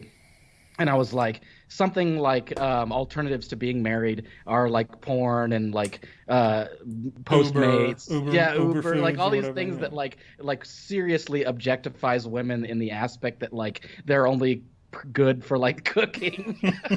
And so I posted that and then posted this meme that's like a little story about how a guy asks a girl to marry him and she says no, and then he lived happily ever after and fished and drank all he want and farted whatever he want. And that was like the end of the story. And so for some reason, like, and this blows me away because like of course I get the normal likes from like our buddies Jay Coop and Mike in Manitoba, but then all of a sudden these like liberal like lefty like nutcases come out of the woodwork and they're like, oh, was that blah, blah, blah, and how come women this and that, and women don't know how to cook, and so like, and of course like my response like at a certain point I muted it because it was like ridiculous, but like there were some people that were like, they were just asking to be messed with, you know. So this lady goes, oh, why is cooking blah blah blah blah blah, and I go, cooking is for women.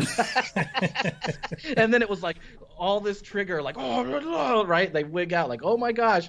But like I had told you about it. I had sent you a message like, did you see this? Like all I said was I made a joke, and like these people, and that's and like the funny thing is this is the first time this has happened to me on Twitter where I said something and it like caused this chain reaction of like ridiculously insane, like to me insane, like lunatics, people that are like, oh, what's wrong with you, and you're, and like, and calling me a virgin and like all these things, and I'm like, your insults mean nothing to me. Like, I just laugh at them, you know, because you can assume things, but that doesn't make them correct, right? So I send you the message. I go, have you seen this, right? And then you start to post, which you can go ahead and explain what happened. Naturally, I get involved because I'm an instigator. I am I'm the straw that stirs the drink, bitch. Like, that's me. And and I remember you had posted that, and I just, as I was scrolling, I hit like, I'm like, oh, classic V, like, you know, ha ha ha. And then I moved on, like, and I think I went to bed, and then like the next morning or whatever, I received that message from you saying, hey, did you see this? Like, these dudes really lost their shit over this, and so I get involved and I say, like, I just add to everything that was posted on there. And the thing about the you had me at Bigfoot Twitter is like, it is not necessarily like a reflection of our views. Like the things that I say on there, like a lot of times it is, but then like sometimes it's just, I'll say something just to stir the pot. And like I went through there and I like commented on every single person who like said something shitty to V or whatever. And it wasn't like, well, your ears are big and your mom dresses you funny. It was either like to continue to stir them, like to egg them on or whatever, or it was something like to directly insult them, you know, like ad hominem arguments. Like this one chick, she was like, well, I thank you for leaving the gene pool. And I looked at her profile and I'm like, this chick has no business like talking about who needs to leave the gene pool. Like, and so I replied that, I'm like, come on, like, you know, you would never pass up, you know, like any opportunity to procreate with another human being. And, you know, like I ended up getting blocked by several of them, but one of them, this chick, she said something and I replied with something snarky, like women are worthless or whatever. And then she like went to my profile and like she went to the profile of the page and she's like, well, you've got this shitty podcast and it's only got one, and like everybody hates you. She commented on the pinned post, which is a fake Rotten Tomatoes review that I made in like Microsoft Paint. It wasn't even like it's obviously fake if you look at it. And this chick looks at it and she's like, everybody hates you, and even Rotten Tomatoes gave you a shitty score. I'm like, do you think we register on like the Rotten Tomatoes radar? Like, do you think we're that popular? We're not. I hate to like, spoiler alert. And then like, so, and I look at her profile and it says the first word in her profile is disabled as fuck, right? And then she goes on talking about like this and this, punching Nazis in the face, feminist. Like, she's clearly the cliche Twitter user. Mm-hmm. And so when I see that, I see disabled and I see feminist, I was like, you didn't need to write disabled twice in your profile, in your bio. And she lost her shit. And she and this other dude that we pal around with on here, the CEO of Idiots, now he's CEO of Cat Dads, but he's like a friend of the show. Like, he got involved, and then like somebody else got involved. And this chick, she has like this pointy chin, right? And I called her Mac tonight or whatever, because she like ended up reporting all of my tweets. Yeah. So Twitter comes at me and is like, hey, your account is suspended until you delete all these tweets or whatever. So I'm like, all right, click delete, and it deletes them all, and I'm done. And like then they're sitting there talking shit. They're like, "Oh, I can't believe we got this guy. We totally got him. Ha ha ha ha ha. He, he's probably banned or whatever." And I'm like, "No, I'm still here. I didn't learn my lesson. Twitter, in fact, made it very easy for me to delete them. All I had to do was click delete once, and then it was all gone. So I didn't learn from this experience, and I plan to continue to do exactly what I'm doing right now in like making fun of the LGBTP community, the disabled community, the feminist community, like, and the one thing I can get away with is I can make fun of disabled people because I myself am disabled. So it's like, well, if you guys want to, like, she kept saying that's how you get your account suspended, making fun of disabled people, and I'm like, not if you are also disabled, you idiot. Mm-hmm. And like and that's when I realized that like maybe it's not fair to pick on this girl because she's like mentally disabled, you know what I mean? Like right. In a special ed class having to wear a helmet everywhere she goes. So like it's unfair to pick on her. I haven't heard from her since, unfortunately. Like I would love to hear more from her. I don't even remember her name.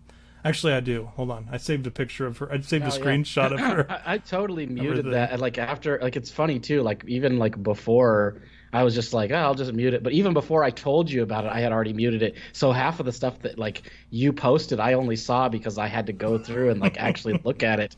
But I was laughing because like even after, like there's probably still comments in there going on, but I don't care, man. I just was like, whatever. You guys can like talk to nobody. Like you can throw all your insults to nobody because I don't even see it anymore.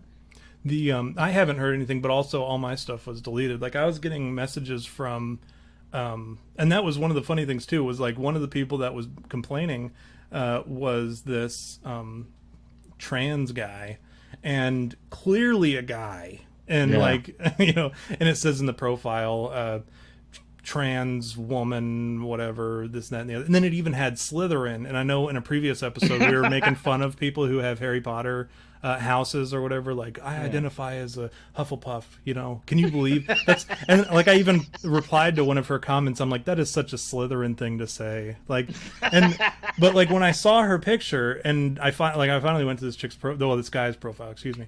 And like, I looked at it and I saw the picture and then I kind of like scrolled through some of the other pictures, like the prideful, like, I'm a transsexual and I'm proud. Look at me, hear me roar. And like you look at the pictures and you're like, that's a guy. Like, I would be impressed if like you were formerly a chick and are a trans man. Like I would be impressed with that transition. That's pretty good. But like then you find out that like then you see him in a dress and you're like, no, this is not what this is. Yeah. And so I'm like, I see people like that and I'm like, I get these people like, oh, I feel like a man trapped or a woman trapped in a man's body. Like I need to transition and it's God's fault and I was dealt a bad hand at birth and genetics and blah, blah, blah. And I'm always like, no, dude, like, I get that you think that God screwed this up, but I got to tell you, God got it right this time. Like, you are a man. And, like, there's no denying that.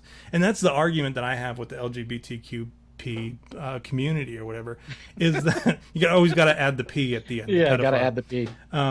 That's my big thing with them. I'm like, if you felt like a man or a woman trapped in a man's body, like you had damn well better look like a chick when you're done dressing up than when you're done playing dress up. Because if not, you're a man in a man's body, like period.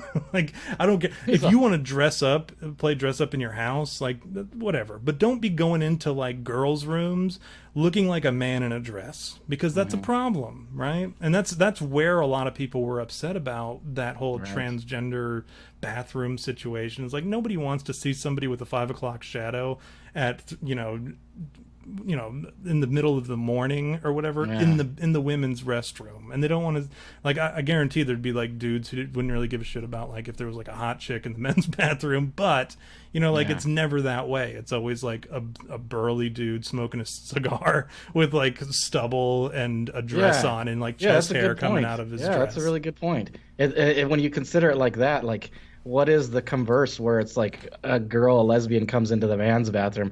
That's never the issue. It's always a dude that wants to go into a girl's bathroom. That's a really kind of interesting point, or at least something to zero in on to make you think about like how kind of creepy it is, I guess. At the very least, somebody goes, Like I don't know, like I say, when I come down to like when I was a kid and people go, oh yeah, the guy he wants to go into the woman's bathroom, right away you're going, that dude's creepy as fuck, man. He's a creeper. That just makes him weird, But now it's like, oh, he identifies as a girl, and so he blah blah blah blah. Yeah, but he still has a wiener, like you okay with him whipping out his wiener in your girl's bathroom, Well, that's like, by the way, Jessica corrected us. Jessica from a few episodes ago, HR 66666.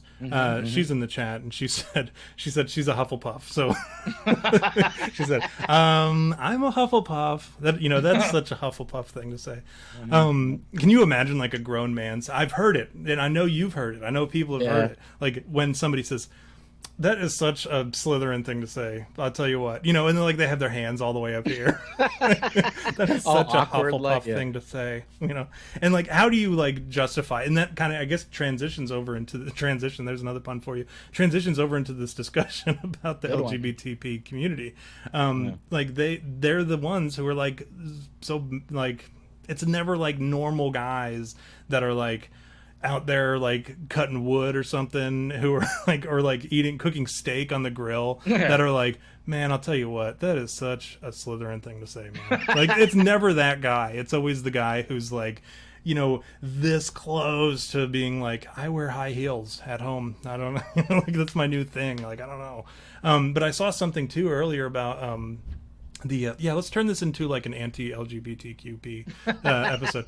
I saw something earlier about gender being on the spectrum, which is always like something that pisses me off. Like, if you want to change the definition of gender at this point just because or whatever, like, why even bother anymore? And then they talk about biological gender, biological sex and stuff like that. Like, well, it's on a spectrum. I'm like, well, is that like an excuse for dudes with small penises, or what's the reason for saying? Because like, you either have a penis or you have a vagina. Like, it doesn't get any more complicated than what that kid on Kindergarten Cop said. Boys have a penis, girls have a vagina. Period. The only people that I could understand if they were confused about their sexuality would be hermaphrodites. Yeah, which is like 0.00003% of the population. Yeah. Yeah, if you're a hermaphrodite and you don't know what sex you are, then I can understand. Like, you have vagina and a penis, then I get it. I go, oh yeah, like, I guess that would make sense because you have both parts. How are you going to know? But like anything else, like, it disgusts me. I'll be honest. I was telling my dad the other day, I was getting to this rant when I'm like, these people, they're so weird, Dad. Like, it's depravity. I'm like pounding on the table going, what's the world coming to? And we have all these nutcases out there mutilating their genitals and, whatever. But like, it's crazy, man, because like they're out there and like I don't know, I don't know, like, I don't want to sound like I'm hateful, and I'm not, like, I don't care, like, go be weird, but like, here's the problem, man, is like, it's messing up society. You've got all these weirdos out there, they're like, oh, it's okay, and then I always drop into like our survival of the fittest, like, we're not letting our weak die off, man, we're letting them live, and so they're like polluting the gene pool. You have all these people, and then what's worse is, like, I saw somebody said the other day, like, these people, they're in they've infiltrated every aspect of our society. They're in our schools, they're in our government, and they're teaching your kids. Like, can you imagine like being like an 8-year-old boy and you're in a class and like your teacher is like some weird like homo whatever and they go, oh no, you must be gay. They just tell your son like you're probably gay. Like, could you imagine that? Like, I had to have the talk with my oldest son when he was 8 because of the stuff that was being pushed. Like, I had to come down and say, hey, look, pull them aside from the other boys because they were still too young. They weren't hearing any of that stuff. I'm like, hey, you're going to hear this stuff. Right. But here's the deal. And I had to like explain where babies come from and the birds and the bees. Like, I had to have that talk with them. And I'm like, there are people out there who are confused. And like, even my youngest Sterling the other day, we were listening to the radio and I listened to Pop 2K on Sirius or whatever, and it was Katy Perry's song I Kissed a Girl and I Liked It. And and he like was sitting there and you could tell like the gerbil was running in his brain on the wheel, and he's like, is this a boy or a girl that's singing this song? And I was like, well, okay, I guess it's time. I guess we're having this talk. So I had to be like, look, it's a girl. And he's like, well, why is he kissing a girl? And I'm like, okay. It was an accident, or it was like a mistake. There was some confusion involved. And he's like, but she says that she likes it. And I'm like, okay. So when I said that there was some confusion and there was like mistakes were made, like, and I had to kind of like actually just finally like lay it all out for him. I'm like, look, there are some people out there who like have these weird preferences and have some stuff going on in their heads that makes them want to do these things that are contrary to what the norm is. Right. And you're gonna see it. And so I had to like have that talk with my 6-year-old just recently. So I mean, like, the more, like you said, and this is another thing that I think about oftentimes. Like, people talk about, well, what's the harm in the LGBT movement? I'm like, it's eroding like morals and values, like traditional morals and values of, like, on a global scale. Like, you start talking about how survival of the fittest, like you said. It's depravity. That's well, yeah, and like, and it hurts people in the long run, even on a biological, like a scientific level, it hurts people, because what happens when all of a sudden you're like, you can just have sex with whatever. Like, people are, this is why we have an AIDS pandemic, right? Because like gay guys, and I'm going to say it because it's statistically true, gay guys are almost entirely responsible for the AIDS epidemic, because they have this, you know, they spread their seed. Like, a guy and a chick, like, the chick is kind of like the, you know, like the lead boot that keeps you from like shooting off, right? The regulator. Guy, she regulates. She's the one who determines how often you have sex. Like, if it's up to a guy, all the time, like constantly. And so when you get two guys who are like, hey, let's have sex, like, it's always. And then when they can't get it from their partner for whatever reason, or like they don't have a partner, they go out one night, have sex with a random guy, go out the next night, have sex with a random guy, because that's just the way that we're wired as men who are out, especially outside of a relationship, a monogamous relationship. So that's how they ended up spreading, and they frankly don't care about protection, because whatever, like, who's thinking about that in the heat of the moment? And especially when you already have a mental illness, right? Like, you don't care about that stuff. So they go out and they spread it, and they've continued to spread the gay, or I almost called it the gay gene, which essentially is what HIV is. But the gay gene. Yeah, which doesn't even exist. And when you tell people, hey, by the way, you want to talk about the gay gene, if it exists, which it doesn't, from a scientific standpoint, it does not exist. When you talk about that, you're like, well, then it's a mutation, or disability, or whatever. And they're like, well, no, it's not. It's a natural thing. Well, a natural thing would be the ability to continue to procreate, right? Yeah. Well, yeah. Well, then if a gene makes it so that you have no interest in procreating, that is an abnormality, or a mutation that, like, nature said, we don't need any more of you.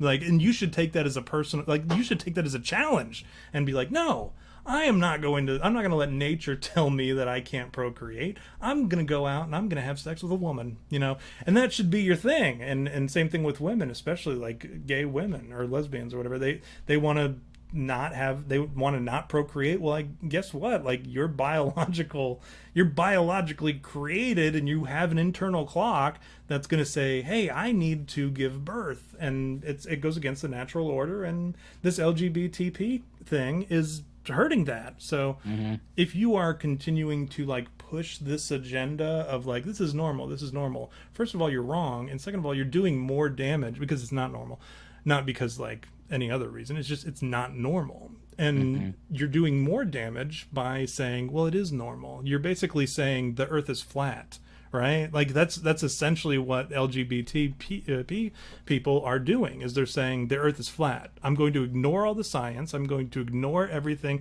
I'm going to ignore everything that's natural, just to push this agenda, so that, like, whatever percent of the population, it can feel accepted. Like, frankly, I don't care about that. Like, if you're gay and you want to be gay, great, but don't open your mouth about it. Don't push it. Don't make posters and stuff about it. Don't talk about it in front of kids. Don't dress up like a drag queen and go to a library. That's an interesting point, because it's kind of like, it's like propaganda. It's and like, I agree with you. Like, if you're gay, like, that's fine, but don't go, like, trying to, like, make everybody else like you. Like, I guess, like that's what I think, and that probably sounds like hate speech or whatever, but, like, and I don't care. You know, I don't care. But if, like, you're gay and you're out there going, oh, I'm gay and I'm proud, and what is that? They say, I'm here, I'm queer, and I'm here, whatever. I'm queer, get used to it. Yeah, get used to it. Yeah. And so it's like, yeah, that's fine, whatever. I'm used to it. Like at this point, like, and that's how I feel about the gay community. Is like, oh, whatever. Like, as long as you don't come near me and like don't be gay around me, it disgusts me. Honestly, it disgusts me. And I've talked about this before. And like I always say, like every time I watch a movie and all of a sudden there's two gay guys kissing, I'm like, ugh, ugh. Like I'm so utterly disgusted and appalled by it. I don't Of let my course, kids watch it. If there's any kind of gay stuff in it, I don't let them watch it. They're not allowed to watch when Roger does gay stuff on American Dad. Because that's like a thing that always happens. I'm like, that's Roger. He's weird. He's confused. Is my he's an excuse alien. for it. He's an alien. Yeah, Yeah. it's kind of an interesting perspective. He's an alien, which makes him like weird already. And But it, yeah, like that's the thing with gay people is like there's something abnormal about it. In my opinion, again, like this is my opinion, and I think there's something abnormal about it. And like if you're gay, that's fine. My theory is you probably got molested as a child, or somebody like made you gay because you weren't born that way. And like I don't care what you say, you could say there's like science or whatever gene, but the fact of the matter is you weren't born gay. I hate to break it to you. You were born to procreate, and like because you're a certain way now, that's probably because somebody preyed on your weaker emotions.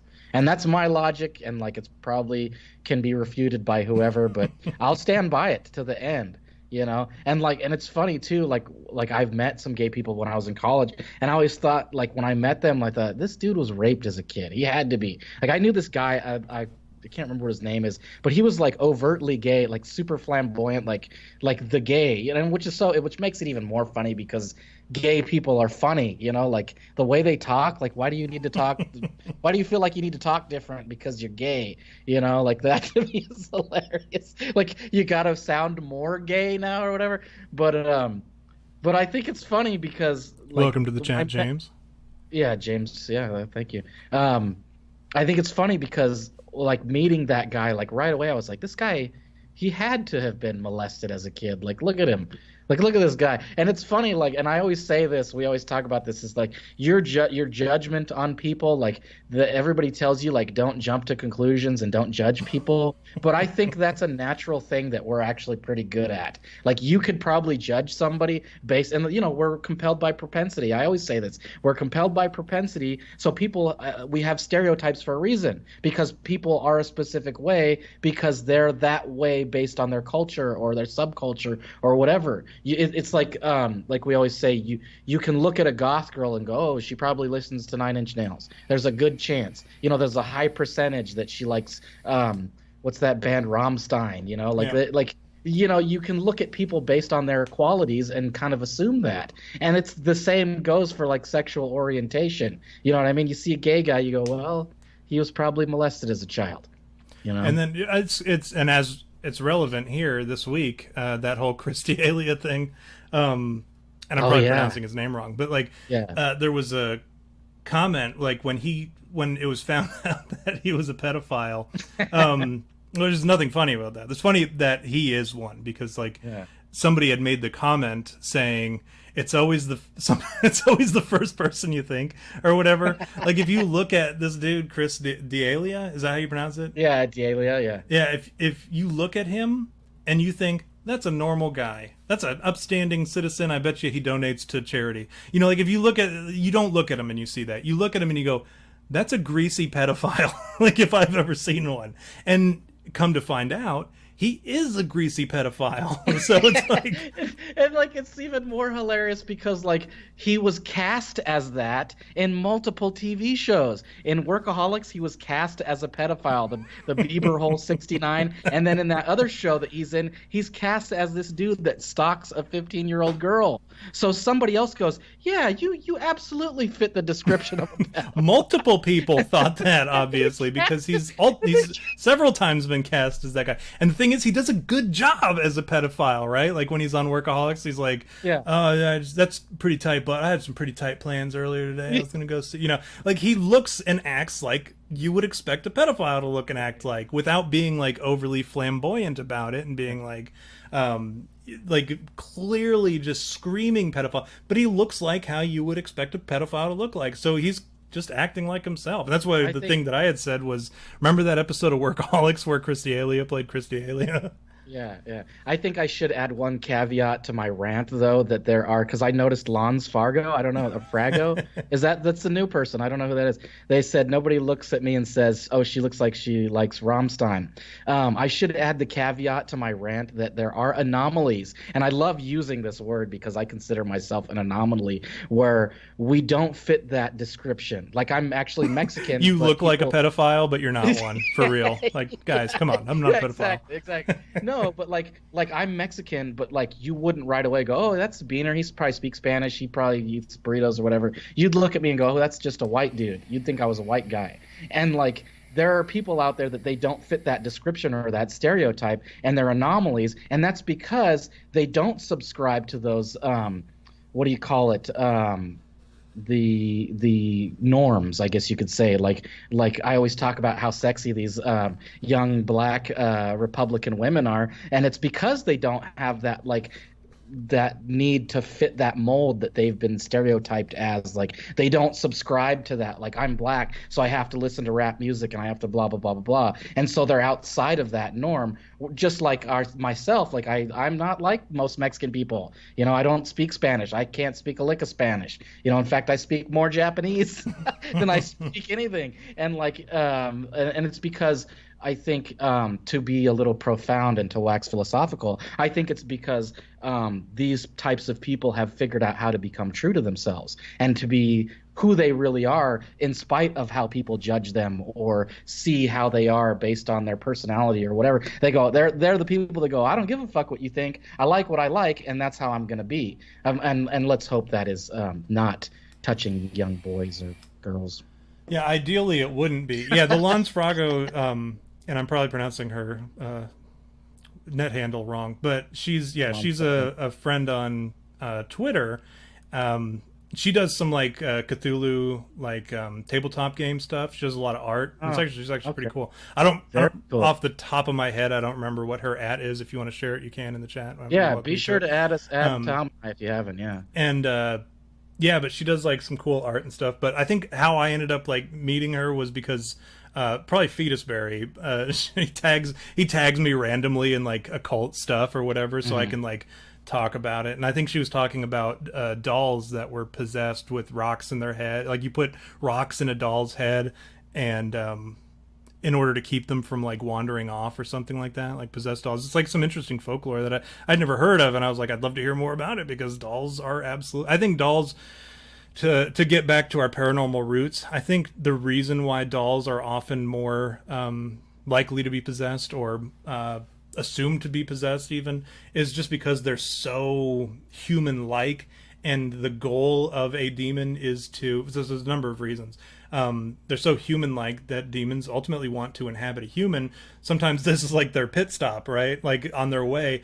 On top of that, kids carry around dolls a lot. So like if they can hide themselves in something that is often around other people, great, that helps them, and it's like a means of transmission and gets them closer to things. And I think it's creepy as hell, but I think it happens a lot more than we think it does. That is creepy as hell. Yeah. That's creepy as hell if you ask me. But yeah, she's a fan, or she's a friend on Twitter, and last week I think she tried to join, and then we were talking shit and she like popped on and popped back off. Somebody actually came in at one point and said 11 watching and said 12 watching, and you were like yelling about gay people, and then all of a sudden it said 11 watching, and I'm like, yep, that person was probably offended by something we were saying. So what else did we want? I know there's some other stuff. I figure I give myself about 10 minutes at the end to talk about that thing with Megabit at the end, but other than that, like, what are some other, what's like let me look through our live and past episodes. Like, what do you think is the most popular? Like, everybody in the chat chime in too. Like, what's the dolls are the demon Uber, says Let's Fish Already. He's another fan who's been around for a hot minute. Like, he's been around forever. And I guess this is actually a good time to kind of thank everybody for coming. Yeah, absolutely. I know Mike, J. Coop, Ryan Tremblay, King Cracker, Let's Fish Already. Who else do we have here? Delta Boss popped in. I don't know if he's still here. He was brought in by somebody else, and then he showed up. So I appreciate you guys tagging. Oh yeah, I'm sorry. J. Coop tried to bring Delta Boss in here. He may have left already. And then Megabit showed up a little late. Megabit, shame on you. And then we had Jessica. She came in, James Pregler, and Lon Sfrago. But yeah, thank you guys all for coming. And yeah, a lot of the folks that are in the chat right now are actually people who have been around for a long time. And we certainly appreciate you guys always coming back. We actually were joking about this the other day. V and I were talking about how there are people out there who set aside time to come listen to us make our ridiculous rants and talk and talk, do our dick and fart jokes about ghosts and demons and Bigfoots and stuff like that. So that's pretty cool, and we definitely appreciate you guys sticking around as long as you have. Yeah, absolutely. What's your favorite hidden poop? V? That's a tough one. I don't know. That's a tough one. I'd have to listen to some of them again because it's been a long time since I've listened to any. We haven't done any hidden poops in a long time. Well, that's because it was a thing. Remember, it was a thing that we did to like, and I was talking to Xander about this before he got sent to bed. His mom told him to go to bed. There was the thing with hidden poops was they were some of my favorite things to edit because they were like, originally we were a podcast and that was like all we were trying to be, and they, you know, it was like there would always be something in the video or in the episode that just didn't fit at all, so I would just turn it into its own thing, and that's when the hidden poops were born. So we had stuff like songs to commit suicide to, where we were trying to find out what that song was that supposedly everybody commits suicide to, and we listened to it on the show, but I ended up finding a BuzzFeed article about these are the top songs that people commit suicide to, and it was like, gosh, I don't even remember, like Bye Bye Bye by NSYNC was one of them. Then we had the second hidden poop was DJ Tolerance. That was the one where James was talking about his rap career. And then we ended up ripping on him the whole time. That one was a pretty good one. The third one was, if I remember, I don't even see it on here anymore. It may have been taken down. Oh no, there it is. Celebrity Stories, when we talked about how all the celebrities that we met over the years. Yeah, that was a good one. Episode 4 was pretty good. That was the when we were talking about like Dustin's favorite conspiracy, and then like what conspiracies we believe in or that are most likely to be true. And I think Dustin's was the who was that Beatle who like supposedly died, Paul McCartney, who supposedly died, and they just replaced him with somebody else. And then mine was Flat Earth. Like, I'm like, well, maybe like those Flat Earth guys are pretty convincing. Go back a second. Was the celebrity one? Was that the one? Was I there? Did I tell the Robin Williams story about how Robin Williams got me laid? Oh yeah, that was a good one then. And then I talked about what's his face, not Clay Aiken, Trace Adkins breaking my doorknob. That was probably my favorite one then, because I do love that story where he tells you, I didn't break your door, Miller. Break your fucking doorknob, Miller. And then number 5 was, I'm sorry. And then number 4 also, I would be doing a disservice to one of our biggest fans, arguably our biggest fan, Mike in Manitoba, because number 4 also included Saving Private Manitoba. where he like got kicked out of the chat, like he got blocked because somebody reported him or something, and then he couldn't get back into the Periscope, so he was like frantically trying to get back in, and then I had given up on him. I'm like, he'll be all right. And like after we were trying to get him back in, I was like, he'll be all right. And then finally he comes back in, and I was like, I was just singing your praises just now. And then there was Hidden or Sex Stories with Uncle Naughty, the one that we first got in our first 18 and over strike against us. What about when, and I don't know, did we do this on a Periscope or something where, remember you went to that Bigfoot thing and you got drunk and you asked that dude some questions? What was that? Was that a Periscope? Was that a hidden? No, that you can actually find that in our videos. It's the Wild Man Days. The Wild Man Days. That's what it is. That's it was a Periscope, because what I did was, as soon as I was going to do something stupid, I'd hit record or whatever, and then I'd walk around and I would just say and do stupid stuff. They're all on the videos. It's Wild Man Days, Lawrenceburg, Kentucky. There's 5 videos, and like one of them I got kicked off stage because remember I was just like so drunk. Well, at first I went to the Q&A. And I was like, what is the plural of Bigfoot? And then I was like arguing, I was arguing that a group of Bigfoots is actually called a fight club of Bigfoot. And it became like, everyone was like, what is it? What is it? And then there was another one I got kicked off of the stage because I went, like they were doing the Bigfoot call contest, and there were only like a handful of people on stage, and so like I was at this point I was so drunk. You weren't supposed to even be drinking, like bringing your own drinks or whatever, but I had my own cup that was clearly from home, and I had been making myself drinks out at the truck, and then I'd come back to the festival and just drink while I was there, and I went up on stage, and it was Cliff and Bobo from Finding Bigfoot. They were up there hosting this Bigfoot call contest, and I'm up there, and I'm like, yeah, and like with all the other, like the crew that was up there, and then like I'm standing next to them, and then finally one of the dudes is like, one of the security guys is like, who are you and what are you doing here? And I'm like, I'm with Cliff. And he's like, no, you're not. And then they kicked me off stage. I just remember at the end, you like passed out in your truck. I did. I was hurting that day. I ended up puking. Like I was sitting in my truck. I turned, because it was in the middle of summer too. I turned on the truck and I opened the door a little bit so that when I puked, it would just fall out of the truck. And then eventually I woke up and it was nighttime. I'm like, oh man, I got to go freaking find a place to sleep. And then I just ended up going to my campsite, and I went to set up the tent, and it was too dark, and I didn't have like a good enough light that would illuminate the area, so I just rolled out my mat and my sleeping bag in my truck and fell asleep.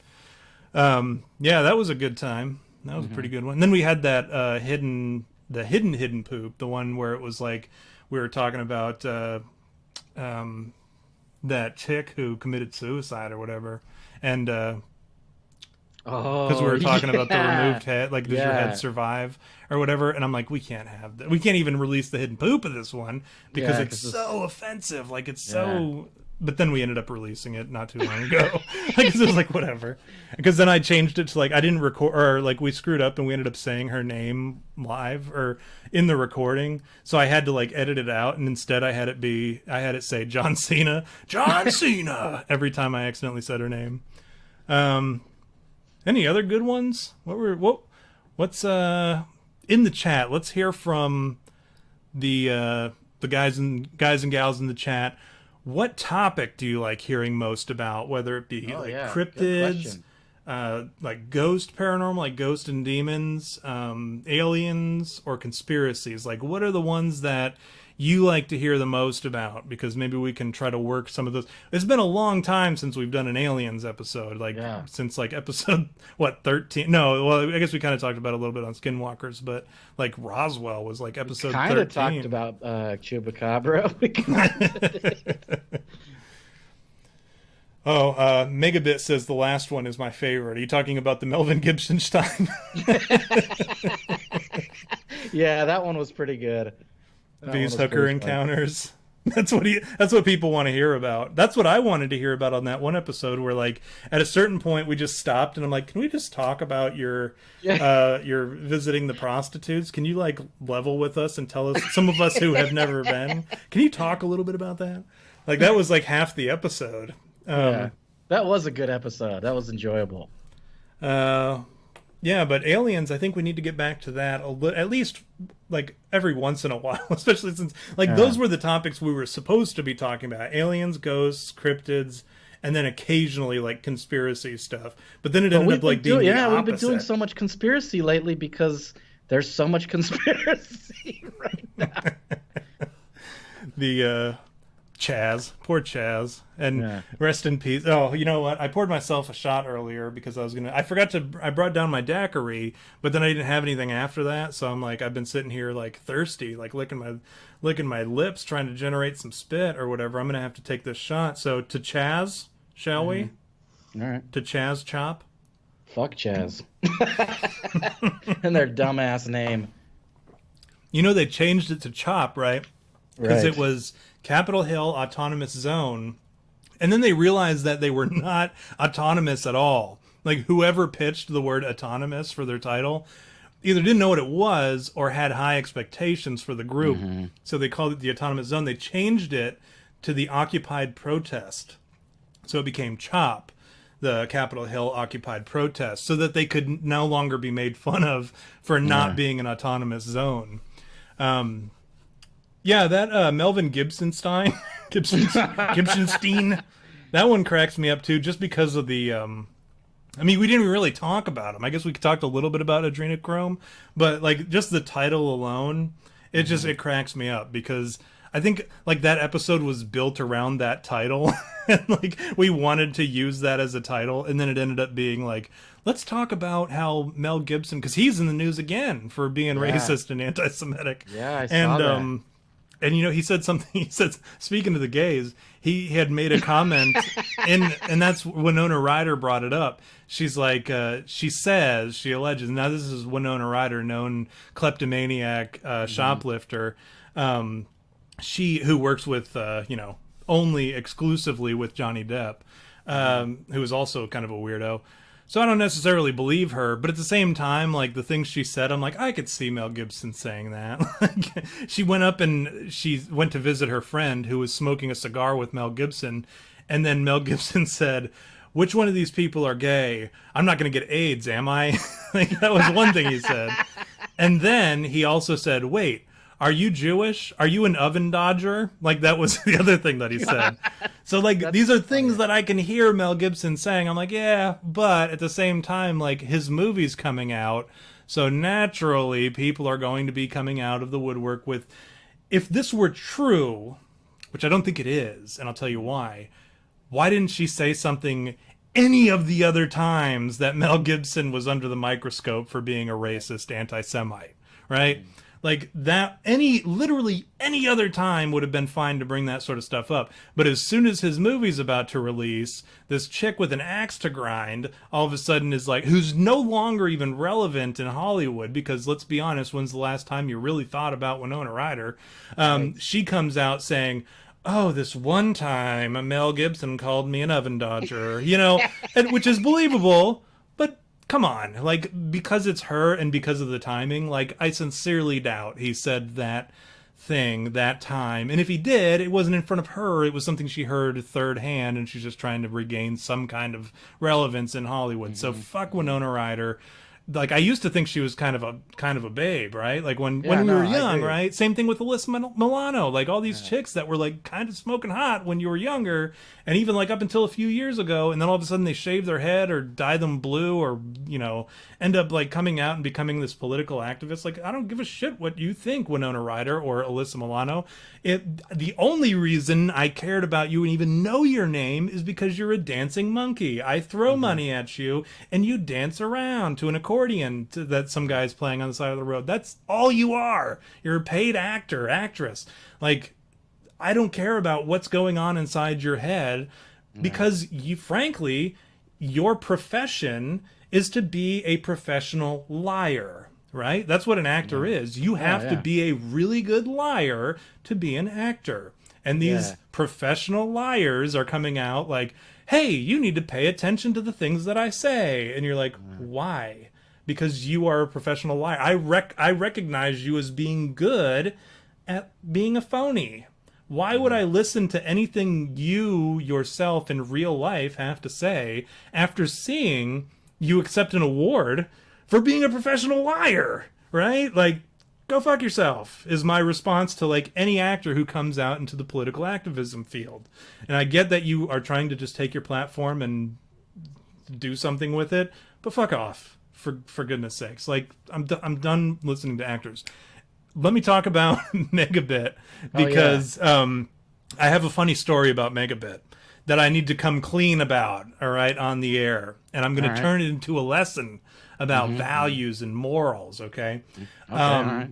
So I'm obviously connected with Megabit on Instagram, and it's funny because like I don't pay attention to who people are when they follow on social media. Like I'll look at their account and I'll be like, oh, okay, this seems like a cool person. I'll follow them back or whatever. So sometimes I don't follow them back immediately, but his wife ended up following the page too, and like I was not warned that it was his wife, right? So I just saw a chick who had some cool shit in her profile. I'm like, this chick, she gets it. Like, she's a smart chick. She had some conspiracy stuff in there and then, like, some cool pictures or whatever. Like, she gets it. Yeah, I'll follow her back. Come to find out, this is Megabit's wife. Now, like, I know that probably sounds like, when I realized as I was saying it, I'm like, oh, I didn't know it was Megabit's wife. Like, some kind of, like, nefarious shit happened. That's not the case. But, like, I come to realize that it's his wife. And I'm like, oh... because she shared a picture, like some very cute wedding photos. And the older that you get, the more like you realize wedding photos and kids like people's like baby pictures are cute. You're like, oh, that looked like a fun day. You know, like she shared a picture of their wedding. And I'm like, oh, this is Megabit's wife. Like, I know. Okay, I get it. I have a rule about direct messaging people, strictly females. Like, if it's a guy, I'll direct message all day long. But if it's a chick, there has to be like a really good reason for me to direct message them, unless they direct message first and ask questions about paranormal shit or about the show or whatever, like, or something that I say, I'll respond back to that. So my rule is I don't direct message chicks right off the bat. And I certainly don't direct message chicks who are wives of a friend of mine, right? Mm-hmm. The other day, she had something in her story, and it was the chickens again that I'm always talking about. They're chickens. They've got little baby chickens, and she has a story, and I reply back. I'm like, oh, the chickens or whatever. Like, I love the chickens or whatever, just something like that. And because it was a funny video of the chickens knocking shit out of the bowl and shit, and being little baby chickens, and I send it, totally forgetting that it goes to direct messages when you send a message to the story. And I felt so bad as soon as I realized, I'm like, where'd the comment go? Like, thinking it was going to populate, because that was my rule. I'm right. Like, I only reply to comments that are public, because I don't want somebody to be like, oh, I know you were messaging my wife or my girlfriend or whatever on the side, and like it to protect everybody's integrity, right, and their virtue. Right. So as soon as it's sent, I'm like, where's the comment? Because I'm not like an Instagram guy. I'm on there to share shit about the show. Mm-hmm. And then I realize, then I get a message, and I'm like, well, who's messaging me at this hour? So I click on it, and it's her, and I'm like, oh shit! Like, I accidentally sent. So I open it, and she's like, oh, ha ha ha, yeah, they're so funny.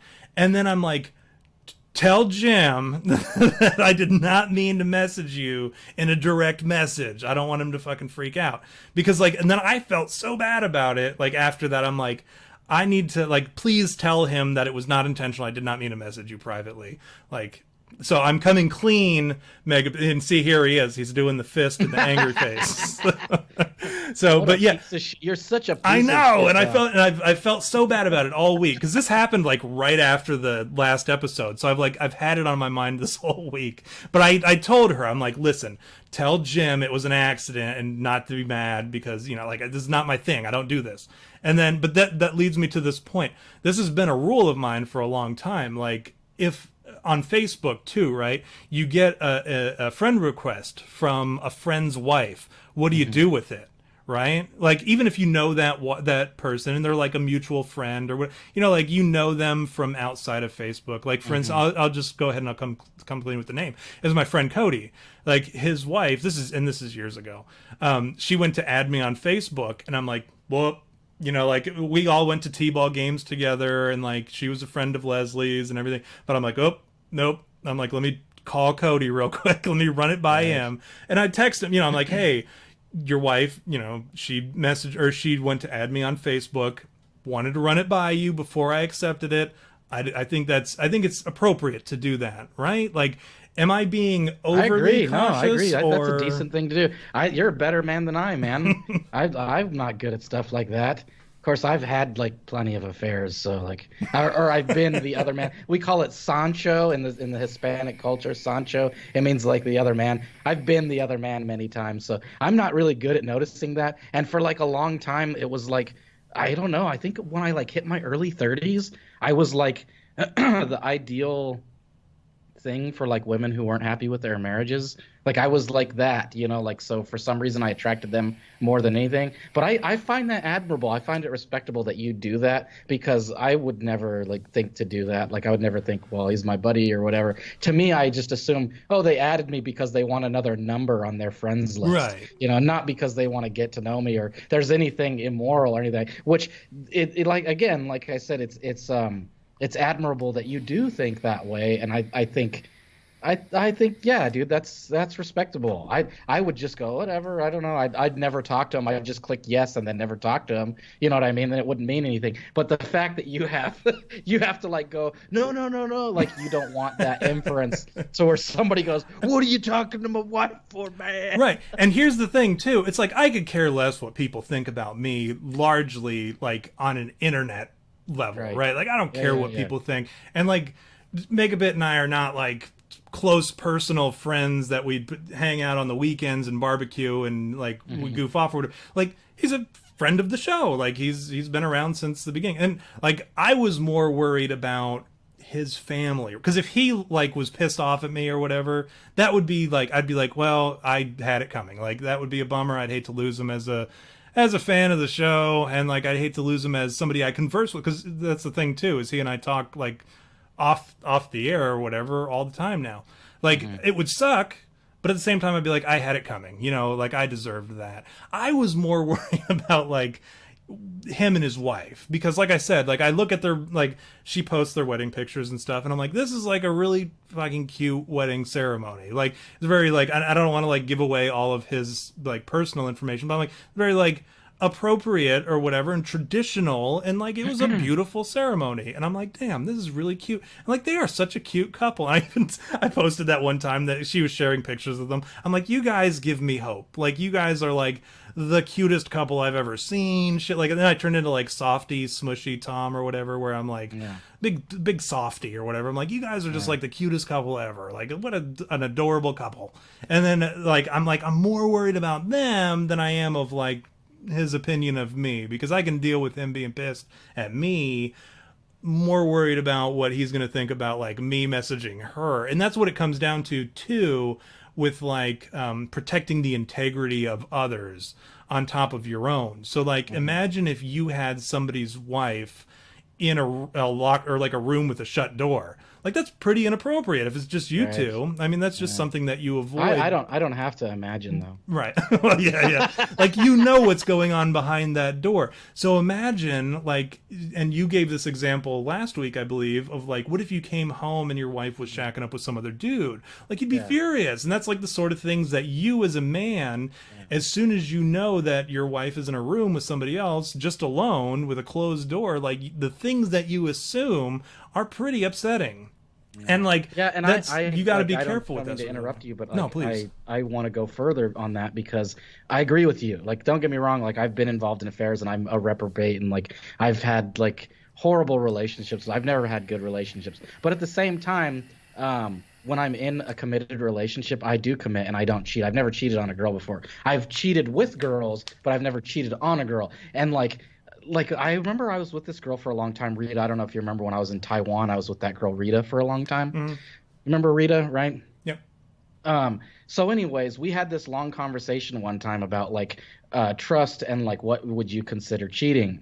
And like basically what it came down to was that like if a guy asks her out for coffee and I'm her boyfriend, then isn't that kind of like disrespectful? And isn't that kind of like how would you view that? Like, don't you see like this isn't his intention isn't to be your friend. He's not trying to go and like have coffee with you because he's your friend. He's trying to move in on you. Like any guy that doesn't respect that and go, well, I'm not going to go alone out to coffee with this girl. She has a boyfriend. That would be disrespectful to her boyfriend. Anybody that doesn't think like that, and speaking from a guy who's been that guy, I know that like whenever I go out with a girl that has a boyfriend and I go, oh, it's just coffee, quote unquote, in the back of my head, I'm going, this girl's gonna like, you know, let me put it down at some point, and I'm gonna figure out how I can get this girl to like, you know. So I guess what I'm saying is that like the intention is there if a guy is doing that, and like no matter how you look at it, and like women, you can get mad and go, oh, it's not true. You can have guys that are friends. I'm sorry, you can't. Because a guy doesn't want to be friends with a girl because they're not interesting like guys are. They don't have the same taste, and they're annoying. You know, if I'm hanging around with a girl, it's because I think she's hot and she's eye candy. and like I'm gonna sit there and lie and say, hey, yeah, like we're friends, but really I'm trying to wait for the right moment that I can get in her pants, because at some point there will be that vulnerable moment when I can go, this is the moment when I can say the right thing that he didn't say, when I can move in and go, hey, listen, I'm sorry he's treating that way to you. Let me hold you and make you feel better, and then you do the head push down into the lap. Right. Right. Naturally. Right. And so my point is that like like no matter how you look at it, and that's the one thing that I get upset about women, is they always go, oh, he's just a friend, and you go, well, that may be your intention and that's what you think, but I promise you that guy is not thinking that, because he's not going, oh, I want to hang out with this girl because she's cool. I promise you that's not why he's hanging out with you. He's not hanging out with you because he's your friend. He's hanging out with you because he's waiting for that right moment that he can sleep with you. Right. And it's, you hit the nail. I can't really even add anything to that. But you got to, like, guys, so this is the lesson, right? Yeah. Are you direct messaging chicks? Mm-hmm. And if you're married, right, or in a committed relationship, are you direct messaging chicks, and why are you doing it? I'm not going to say why you're doing it. I want you to come to that. I'm going to incept you, right? I'm going to let you, like, think about that. Like, why are you even bothering, right? Because if you're developing an emotional relationship with a chick, that's still cheating. It's really it's from you can bounce back a little bit easier from that than like a physical affair, I think. And I think a physical affair probably hurts more some women that you're in a committed relationship with.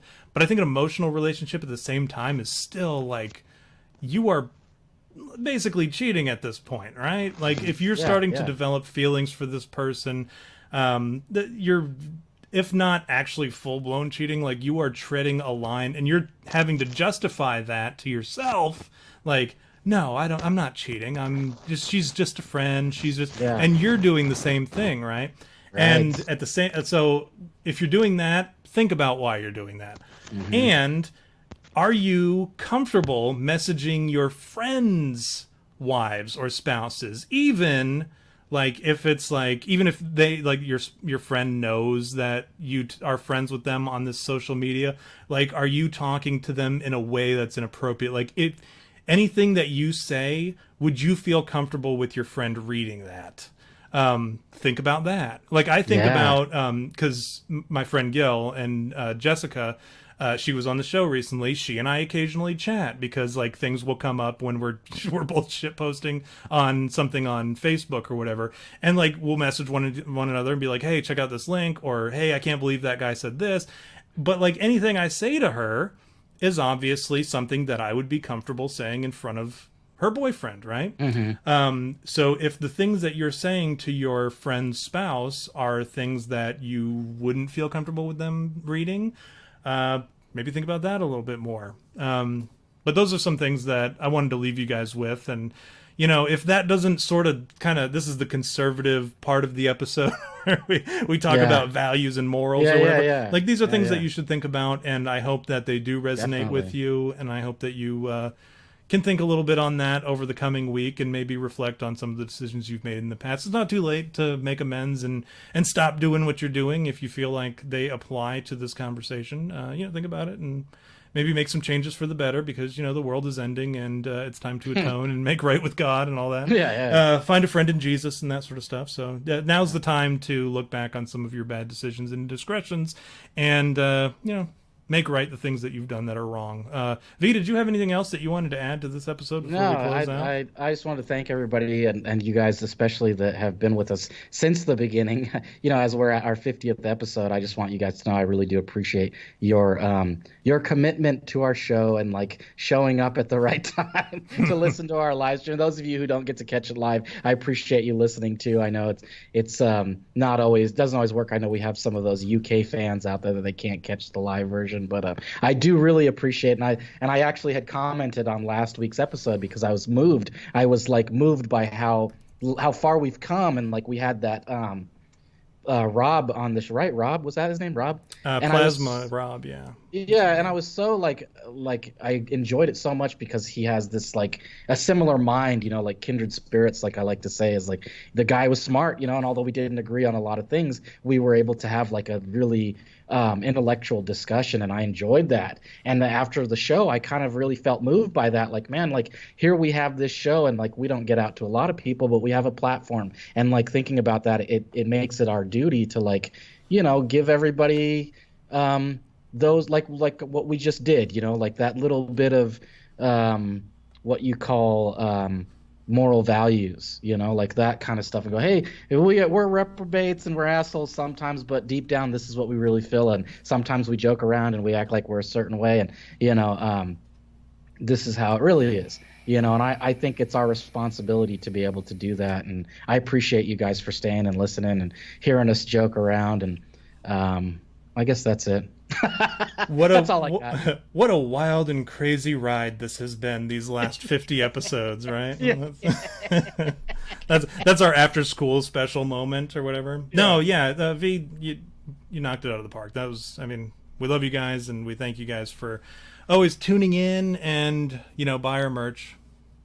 No, like don't forget to follow us on Twitter if you haven't. The You Had Me at Podcast, at You Had Me at Podcast. You Had Me Podcast. There's You no Had at. Me You Had Me Podcast. And then I'm at V_Weenus. So be sure to follow me if you don't follow me, and you can get some of my tweets, and just so we can be friends on there. I like how you're like we're of values and morals and like these fundamental Christian traditions and stuff like that. Follow me at V_Weenus. No, but whoever bought stickers last week, if you're listening, we appreciate that. I know I mentioned it last week, but I don't think I said thank you. And like that was really cool of you. Like I love when people buy merch. Like I don't even realize it until I get I'll get an email and it'll say, "Here's your invoice for something" or whatever. I'm like, "Oh, cool! Somebody bought a shirt or whatever."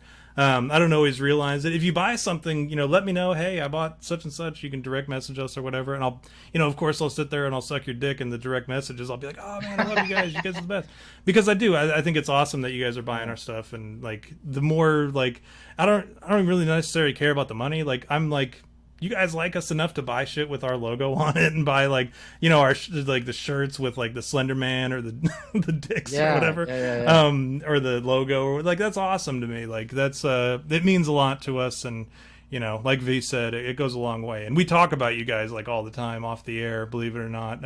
Usually by name, we'll bring you guys up and talk about how appreciative we are. If you haven't already, hit like or hit the thumbs up or the thumbs down, doesn't really matter. Share us with your friends, subscribe, all that cool stuff.